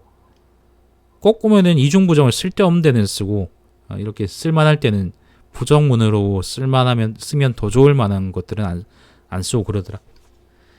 자, 아무튼 요게 이제 성왕의 제도인데, 상기한 성왕의 제도로서 백성들이 받을 성왕의 시혜에 대해서 말해보겠다. 여기서 원문이 뭐냐면은 보자. 성왕지용야입니다. 성왕지용. 성왕의 용입니다. 용. 쓸 용자예요. 뭐 쓰임이라 그럴 수도 있고 아니면 효용이라 그럴 수도 있고 양경은 이걸 보고 아까 당나라의 양경 아저씨 있죠, 그죠? 이 아저씨는 이걸 보고 재물에 대한 씀씀이라고 됐고요. 현대학자인 장각이란 사람은 작용이라고 있어요. 작용. 성왕의 작용, 뭐 성왕의 시해, 뭐 이런 거는 뭐 다 좋고요. 다만 이제 재물에 대한 씀씀이라는 거는 앞뒤의 말이 안 맞기 때문에 안 이어지기 때문에 양경 해설이 틀렸다고 할 수 있을 것이고 여기서는 시해라고 있습니다. 시해. 뭐 효용하고 뭐 넓게 보면 같은 말입니다. 시해. 저는 시해라고 봤습니다. 작용도 뭐 넓게 보면 같은 말이죠. 혹시 혼동하지 마시라고 다른 거하고 대조해 보시다가 자, 성왕의 용, 성왕의 시해에 대해서 얘기해 보겠다. 성왕은 위로는 하늘의 때를 살피고 시해라는 거는 그 킹슬레이어 얘기하는 게 아니고 김재규 얘기하는 게 아니고 그 은혜, 베푸는 은혜 그런 거. 자, 성왕은 위로는 하늘의 때를 살피고 아래로는 땅의 일을 처리하니 이렇듯 상기한 성왕의 제도로서 천하를 통치하면 성왕의 시해가 하늘과 땅 사이에 가득하게 될 것이다. 킹슬레이어 아니구나. 박정희는 가시지. 갓슬레이어. 자, 그리하여 성왕의 시해는 만물에 미치고 베풀어지게 될 것이다. 이렇듯 성왕의 뜻은 미묘한 듯하지만 명쾌하고 짧은 듯하지만 길며 좁은 듯하지만 넓고 신이하고 깊고 거대한 듯하지만 오히려 아주 겸양하다. 이에 대해 이런 말이 있다. 백성들에게 바라지 않고 한결같이 백성들에게 오로지 베풀기만 한다. 이런 사람을 바로 성인이라고 한다. 성왕의 제도에 대해서 하는데 성왕의 제도라는 게 앞에 나왔던 것처럼 이제 초목이나 꽃, 앞에 영어처럼 영화라고 하는데 영화 이게 그겁니다. 꽃입니다. 꽃. 아무튼 그 산에서 나는 것들이 충분히 자라기 전까지는 못 베게 하고 그리고 물에서 나는 것들이 충분히 자라기 전까지는 또 못 베게 하고 그리고 때에 맞춰서 농사 짓게 하고 뭐 이런 거 있잖아요. 이런 거를 통제하는 걸 보고 성왕의 제도다, 성왕지제다라고 이제 순자가 설명을 했는데 이것도 왕제에 들어가겠지. 여기서는 특별하게 이제 성왕이 물자가 돌고 물자를 생산하고 물자를 앞에서는 물자를 유통시킨다는 거에 초점을 맞춰 놨잖아. 이번에는 물자를 생산시키는 거에 대해서도 성왕이 관장하고 그러니까 왕이 관장하고 그걸 감독하고 그다음 통제해야 된다는 얘기를 하고 있어요. 여러 가지 측면에서 같이 얘기하는 거니까 앞에 글하고 같이 비교해서 읽어보시길 바랍니다. 더 드릴 말씀은 없습니다. 이해가 잘 안 되시면 아까 말씀드린 것처럼 그 물고기들의 어부들이 물고기 치어를 왜 안 잡는지 한번 생각해 보시면 대충 이해가 될 겁니다. 요 다음 거는 또 특이합니다. 요 다음 거는 서관이라고 되어 있어요. 서관, 제작지, 빈객 뭐 이런 식으로 쭉 이어지는데 서관이라는 게 뭐냐면은 서가 질서 혹은 순서를 의미합니다. 그리고 관이라는 게 관직이죠. 관직의 질서, 관직의 순서 뭐 이런 말이고요. 여기서는 뒤의 내용을 토대로 얘기할 때 관직의 서열하고 그리고 그 역할에 대해서 쭉 얘기해 보는 게 바로 이제 이 부분 얘기입니다. 직접적으로 이제 행정 제도에 관한 얘기인 거죠. 추정하기로는 여기 나오는 관직들은 전부 다 주나라 제도인 걸로 보이고 그 중에는 우리가 이제 삼국지 같은 거 읽으면서 많이 들어본 관직들도 있고요. 아니면 전혀 들어보지 못한 지금도 이 관직이 뭔지 잘 모르겠다라고 하는 관직도 있습니다. 한번 읽어보죠. 자, 관직의 서열과 그 역할에 대해 얘기해 보겠다. 제작은 빈객을 맞이할 때 제사를 지낼 때 그리고 연회를 벌일 때 쓸 희생의 수를 주관한다. 희생이라는 거는요. 제사 같은 데 바치는 동물들을 보고 총칭해서 희생이라 그래요. 희생. sacrifice 있죠. 그죠? 우리가 희생한다. 스스로 희생한다 그럴 때 그 희생하고는 조금 의미가 다르죠. 원래 요 희생에서 우리가 아는 그 sacrifice의 희생 의미가 파생됐다고 생각하면 될 것 같아요. 어쨌건 옛날엔 희생이라고 했습니다. 자, 제작이 하는 일은 그 주관한다는 거고 희생을 주관하는 거. 자, 사도는 백족의 호적과 백족이라는 거는 여러 귀족 자제들을 아마 얘기하는 것 같아요. 호적과 성곽, 도구의 수를 주관한다. 사마는 군부대와 갑병들 그리고 전차의 수를 주관한다. 자, 법리와 정치적인 명령을 가다듬고 시가라는 거는 노래 옛날로 치면 노래입니다. 노래를 심의하며 음란한 노래들을 금지한다. 이 모든 것들을 때에 맞게 이행하여 오랑캐풍의 삿된 노래가 중국의 올바른 음악을 감히 어지럽히지 못하게 해야 한다. 이것이 바로 태사의 일이다. 태사, 음악을 관장합니다. 제방과 왜 음악이 중요하냐면요.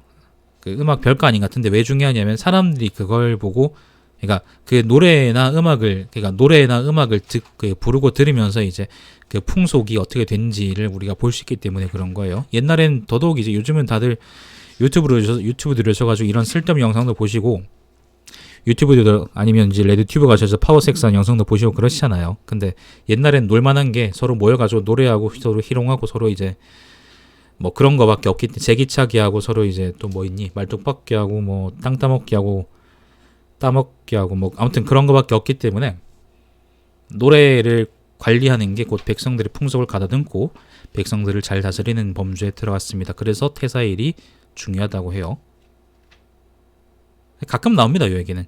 앞에서도 이제 태사라는 말이 직접 나오진 않지만은 노래를 그러니까 시가 아니면 노래 뭐 악이라 그러죠. 악을 어떻게 그 통제해야 되느냐, 어떤 거는 폐하고 어떤 건 높여야 된다 그런 얘기들이 좀 나왔었습니다. 논어에도 나오고요. 자, 제방과 교량을 정비하고 구역을 다른 곳과 서로 통하게 하며 구역이라는 거는 길이나 논밭 사이의 도랑을 의미합니다. 여기서는 작은 물길들 그러니까 이제 물이 통하게 해야지 어쩌고 농사를 지을 거니까 자, 통하게 하며 물이 고여 있으면 흘려보내고 물을 모아둔 곳은 문제가 없도록 살핀다. 이렇게 관리해둔 물을 때에 맞게 흘려보내거나 막아두어서 설사 홍수나 가뭄 때문에 흉년이 드는 해가 있더라도 백성들이 농사를 지을 곳이 있게 땅을 보존해야 한다. 이것이 바로 사공의 일이다. 지형의 높고 낮음을 살피고 땅이 기름진지 메마른지를 확인하며 오곡의 종자를 심을 순서를 정하고 농산일을 보살피며 수확한 곡식은 엄하게 모아둔다. 이 모든 것은 때에 맞게 이행해서 농부들이 순박하게 농산일에 힘을 쓰게 하고 다른 생각을 하지 못하게 한다. 왜냐하면 농사 짓는 사람들이 예를 들면 불만을 가지거나 아니면 다른 쓸데없는 데 관심을 가지면 그게 바로 이제 체제가 전복되는 거거든. 농사 짓는 사람이 대부분이니까요. 자, 이것이 바로 치전의 일이다. 산이나 들에 불을 지르는 것에 대한 법을 가다듬고 산과 숲, 늪과 못, 풀과 나무, 물고기와 자라, 채소들을 길러낸다.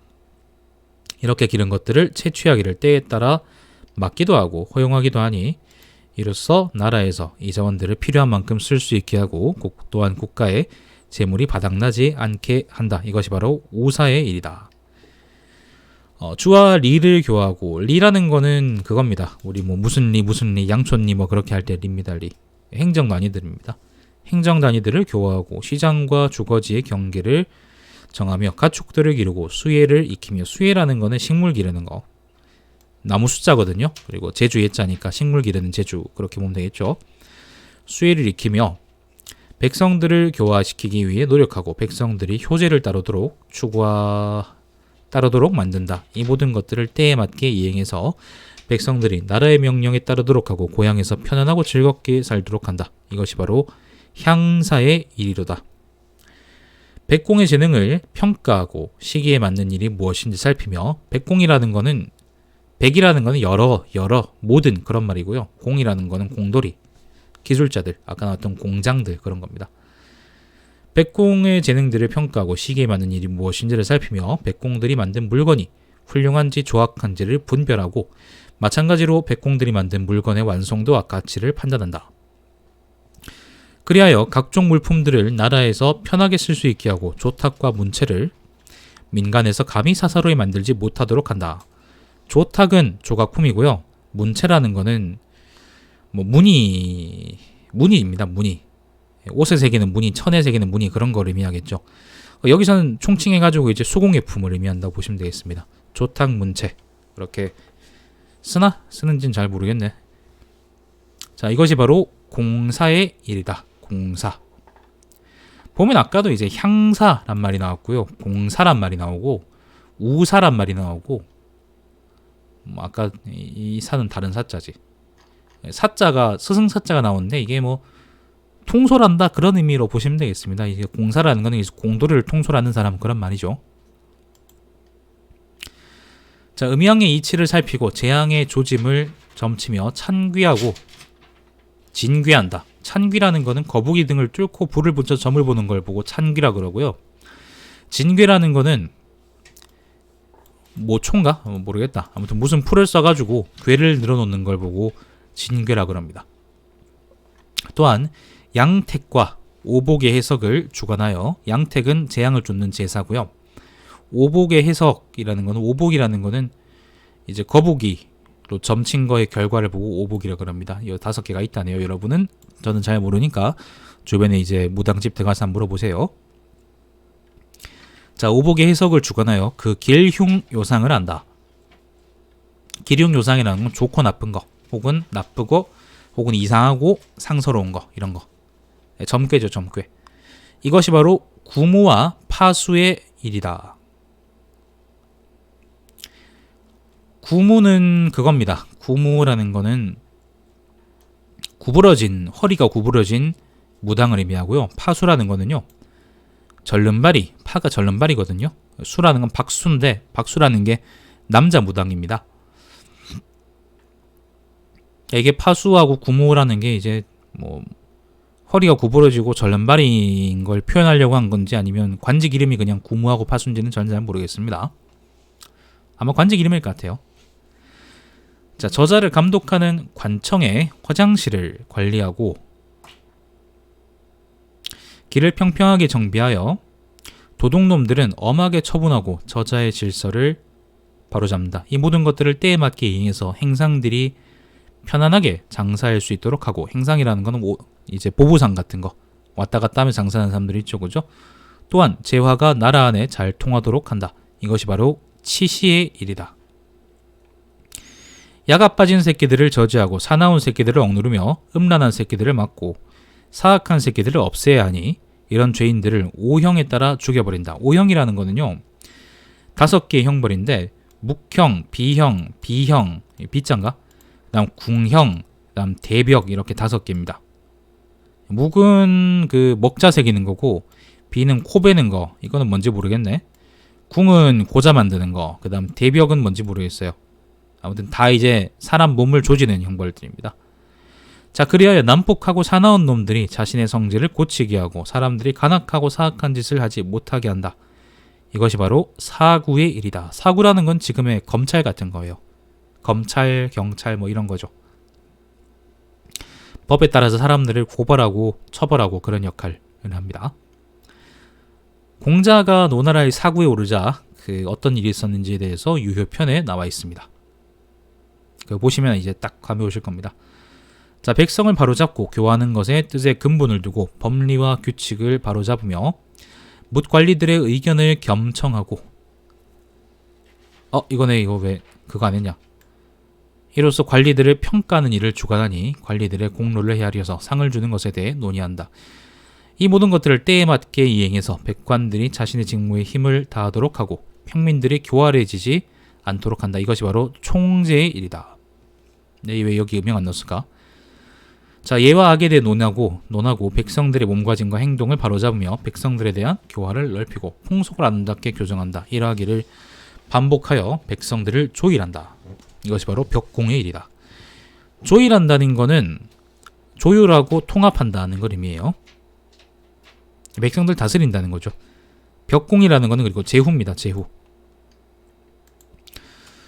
자, 도화덕을 온전히 보존하여 지극히 높이고 제도의 원리를 완벽하게 다듬는다. 그리하여 천하를 하나로 합치고 털끝만한 잘못이라도 바로잡으니 천하 사람들이 이 자를 모두 따르게 하여 복종할 정도가 되지 않으면 안 된다. 이것이 바로 천왕의 일이다. 천왕이라는 거는 천자입니다. 천자.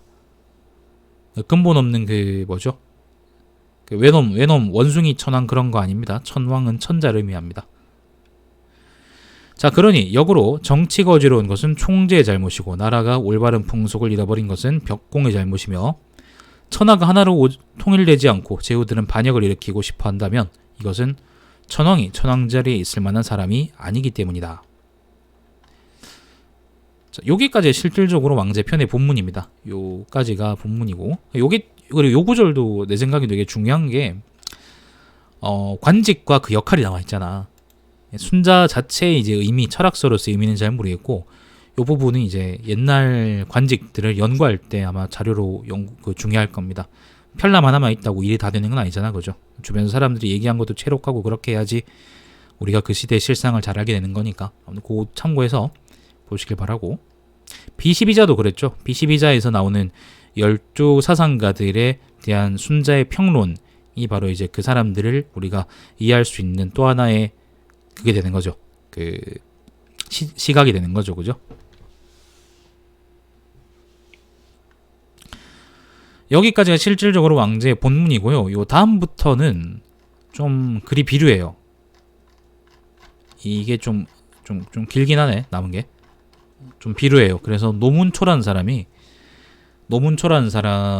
이제 992왕, 992패, 992존부터 해서 이거는 아마 순자가 쓴 거 아니지 않을까 그렇게 생각을 했거든요. 저도 그런 것 같아요. 일단 근데 본문에 일단 들어가 있긴 하니까 읽어볼게요.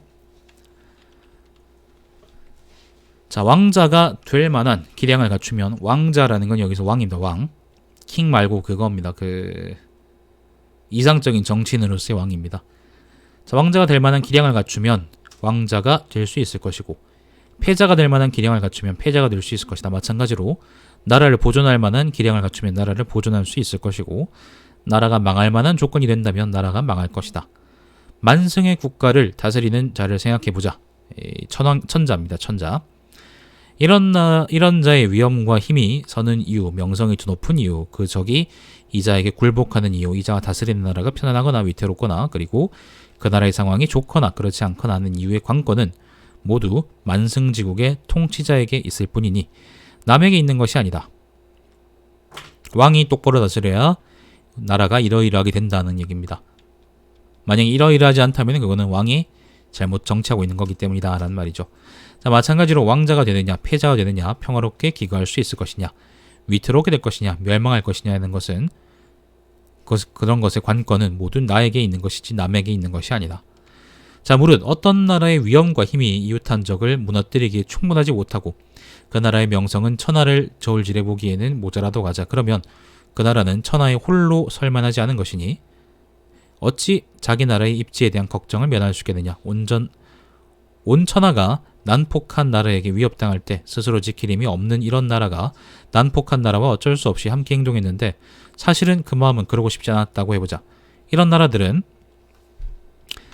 이것도 두 칸 띄어내 내가, 날이면 날마다 걸왕과 같은 폭군과 함께 같은 일을 벌이고 같은 행위를 했더라도 그 업이 이 나라의 왕이 요처럼 되는 것에 해가 되진 않을 것이다.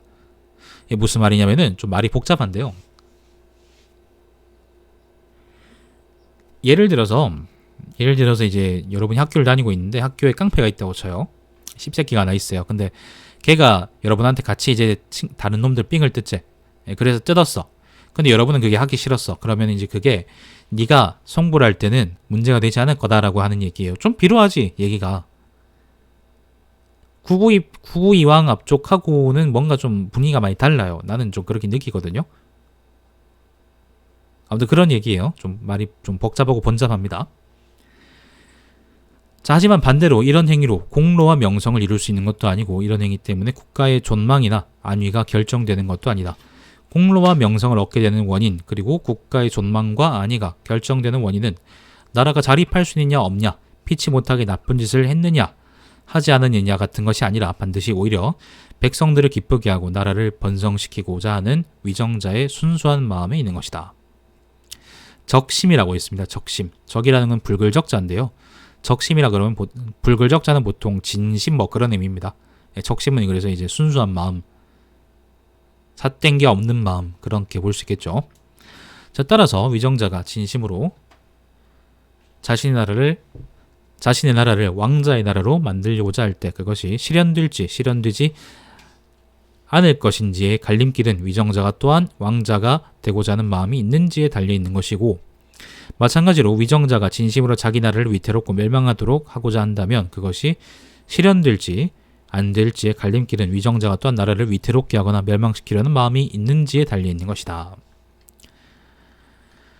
나라가 번창할 시기에요. 다 같은 문단입니다. 나라가 번창할 시기에 외교적으로 중간에 서서 다른 나라를 편드는 일이 있지 않게 하고 합종인이 연행인이 하는 일에도 끼어들지 않으며 편안한 태도로 군대를 눌러두고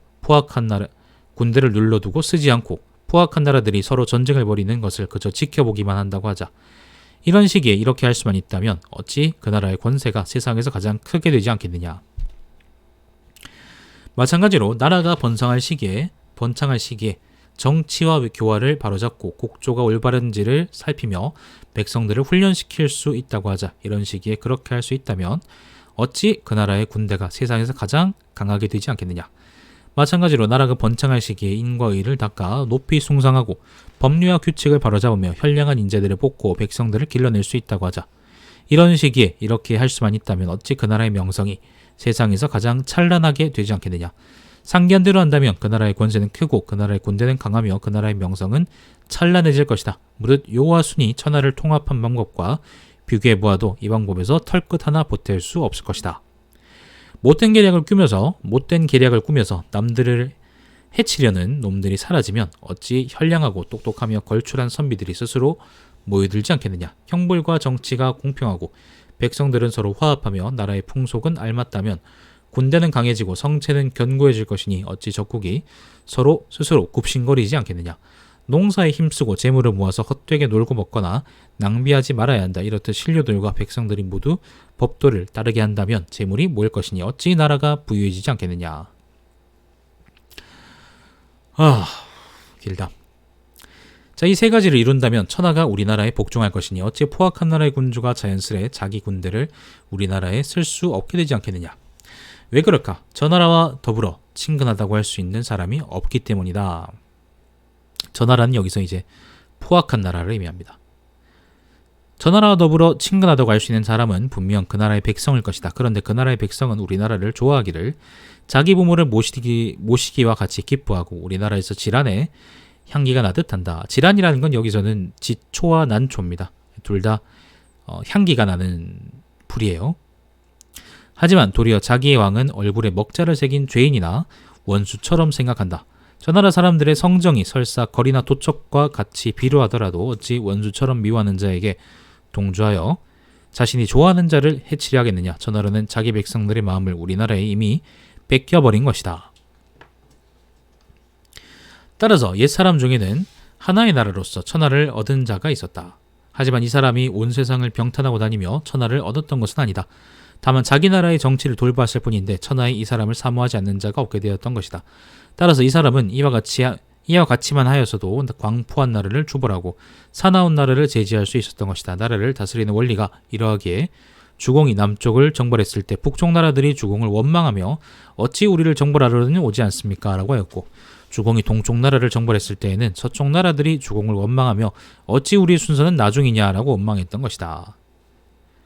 주공이 섭정으로서 나라를 잘 다스렸기 때문에 이제 예를 들면 오히려 자기를 먼저 정벌해 주길 바랬다는 거예요. 개소리죠. 이건 말도 안 되는 소리죠. 당시의 상황이 이러했으니 누가 능히 이런 자와 싸움을 벌일 수 있었겠느냐. 자신의 나라를 이렇듯 다스릴 수 있는 자를 어찌 왕이라고 하지 않을 수 있겠느냐.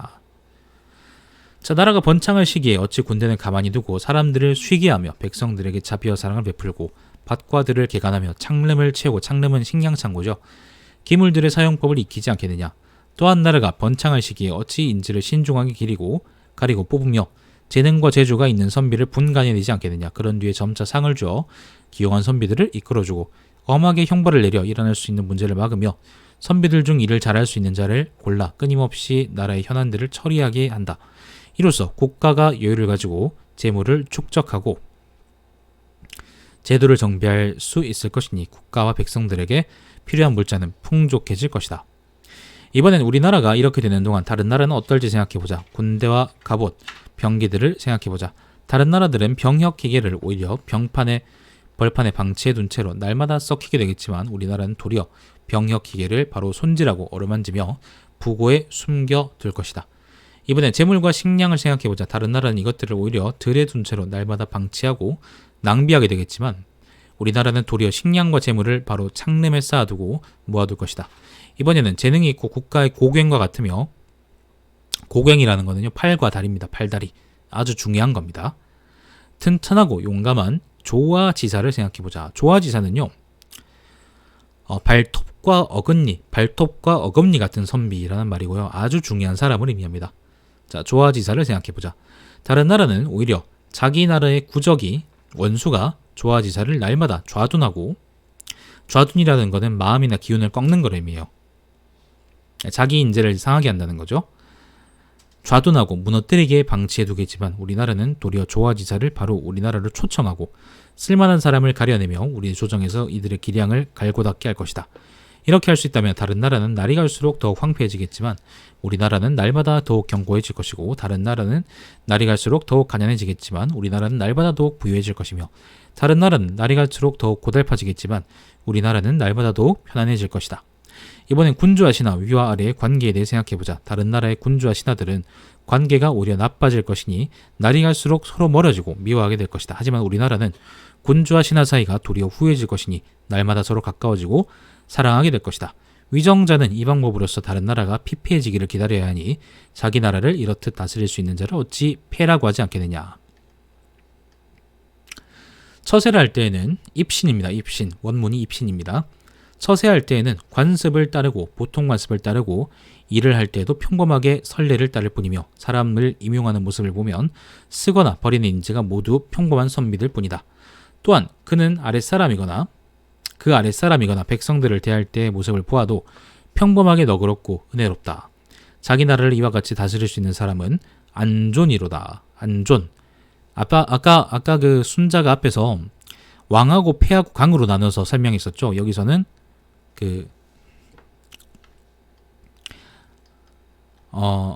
왕하고 패하고요, 안존, 위태, 멸망이라고 나눠서 얘기를 합니다. 왕패 강하고도 일단 다르고 표현이 좀 비루하죠, 그죠? 안존, 위태, 멸망을 나라를 분류하는 걸로 쓴 거예요. 그래서 이게 그 순자가 아니라 다른 사람의 위작이 아닐까, 이 부분은 그렇게 생각을 하는 겁니다. 자, 처세하는 모습은 천박하고 질이 나쁘며 일을 할 때에는 쓸데없는 것을 파고들며 의심할 줄만 한다. 사람을 임용하는 형태를 보면 쓰고 버리는 사람이 모두 간사하고 교활한 놈들 뿐이다. 그 아래 사람들이나 백성들을 대할 때의 모습을 보면 백성들이 갖고 있는 것을 침탈하는 것이나 좋아할 뿐이다. 자기 나라를 이렇게 대하는 놈을, 이렇게 다스리는 놈은 위태라고 한다. 이게 또 내가 안 했네.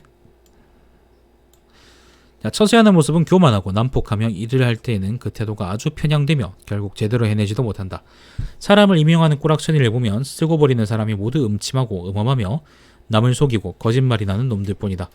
그 아래 사람이나 백성들을 대할 때 모습을 보면 부하와 백성이 죽을 힘을 다하도록 써먹는 것을 좋아하지만 이들이 세운 공로는 보잘것없는 것처럼 여기며 부하와 백성들에게서 세금을 거두어 쓰는 것은 좋아하지만 이들이 원래 해야 할 일은 잊어버린다. 자기 나라를 이와 같이 하는 다스리는 놈은 멸망이라고 한다. 자, 이렇듯 군주의 5 등위들은 왕패, 안존, 위태, 그 다음에 멸망을 의미합니다. 5 등위들은 군주로서 잘 분간하지 않으면 안 되는 것이니 바로 군주 자신이 왕이 되느냐, 패가 되느냐, 안존이 되느냐, 위태가 되느냐, 멸망이 되느냐 하는 조건이기 때문이다. 이 조건들을 잘 고르는 군주는 다른 사람들을 다스리게 될 것이고, 이 조건들을 잘 고르지 못하는 군주는 다른 사람들에게 다스려지게 될 것이다. 이 조건들을 잘 분간한 군주는 왕이 될 것이요, 잘 분간하지 못한 군주는 망이 될 것이다. 망한단 말이죠. 대저 왕이 될 군주와 망이 될 군주, 그리고 남을 다스릴 군주와 남에게 다스려질 군주, 이들의 차이는 또한 크다 하겠다. 여기까지가 바로 순자의 왕제편입니다. 요 밑에는 해설이니까 여러분 나중에 한번 읽어보세요. 그래서 지금 보시면 구구이왕 이후에 있는 요 긴 글은 좀 비루해요.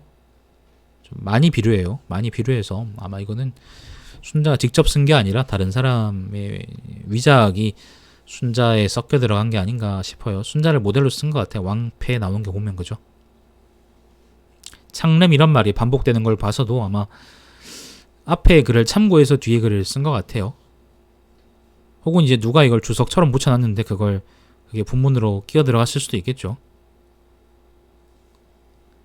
자, 그렇습니다. 왕제편은 그래서 이제 왕으로서, 왕이라는 거는 이제 그거죠. 정치인으로서, 육아의 정치인, 이상적인 정치인으로서 어떤 정치를 펴야 되느냐. 거기 이제 폐하고 강이라는 것도 나오고, 왕에 대한 얘기가 전반적으로 쭉 깔려 있습니다. 자, 다음 편은 부국편인가 그럴 겁니다. 요 다음 편은 또 번역을 하려고 그러면 시간이 좀 걸릴 테니까 그 번역이 끝난 대로 다시 또 해보겠습니다. 잠깐만요. 잠시만요.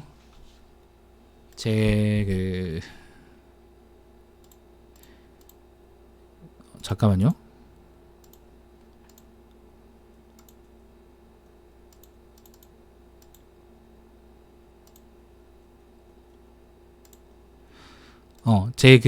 요 방송에 지금 쓰이는 그 번역 있죠, 그죠? 요거는 여기 유튜브에서요, 오른쪽에 보면 달마시안의 역사 철학 이야기라는 링크가 있어요. 요거를 클릭해 들어가시면요, 제 블로그로 들어가게 되는데, 여기에 보면은 이제 그 분류가 돼 있거든요. 이제 순자, 그 다음 장자, 요런 제가 쓴 글들이 여기 분류가 돼 있으니까 여기 들어가서 보시면은 뭐 어떤 글을 보시더라도 이렇게 이제 원문과 그리고 번역문, 그리고 가장 아래쪽에 제가 달아둔 해설 같은 해설이 쭉 있습니다. 이걸 가지고 공부를 하시면 되겠습니다. 방송은 이제 말로 훅훅 넘어가니까 그게 좀 다루기 힘들잖아, 그죠? 자, 다음 시간에 다시 돌아오겠습니다. 시청해주셔서 감사드리고, 제 방송 유튜브에 달마시안 TV에서 다시 보실 수 있습니다. 철학산책은 요즘은 격주 아니면 그 이상으로 번역이 끝난 대로 하고 있습니다. 자, 다음 시간에 뵙겠습니다. 방송 종료하겠습니다.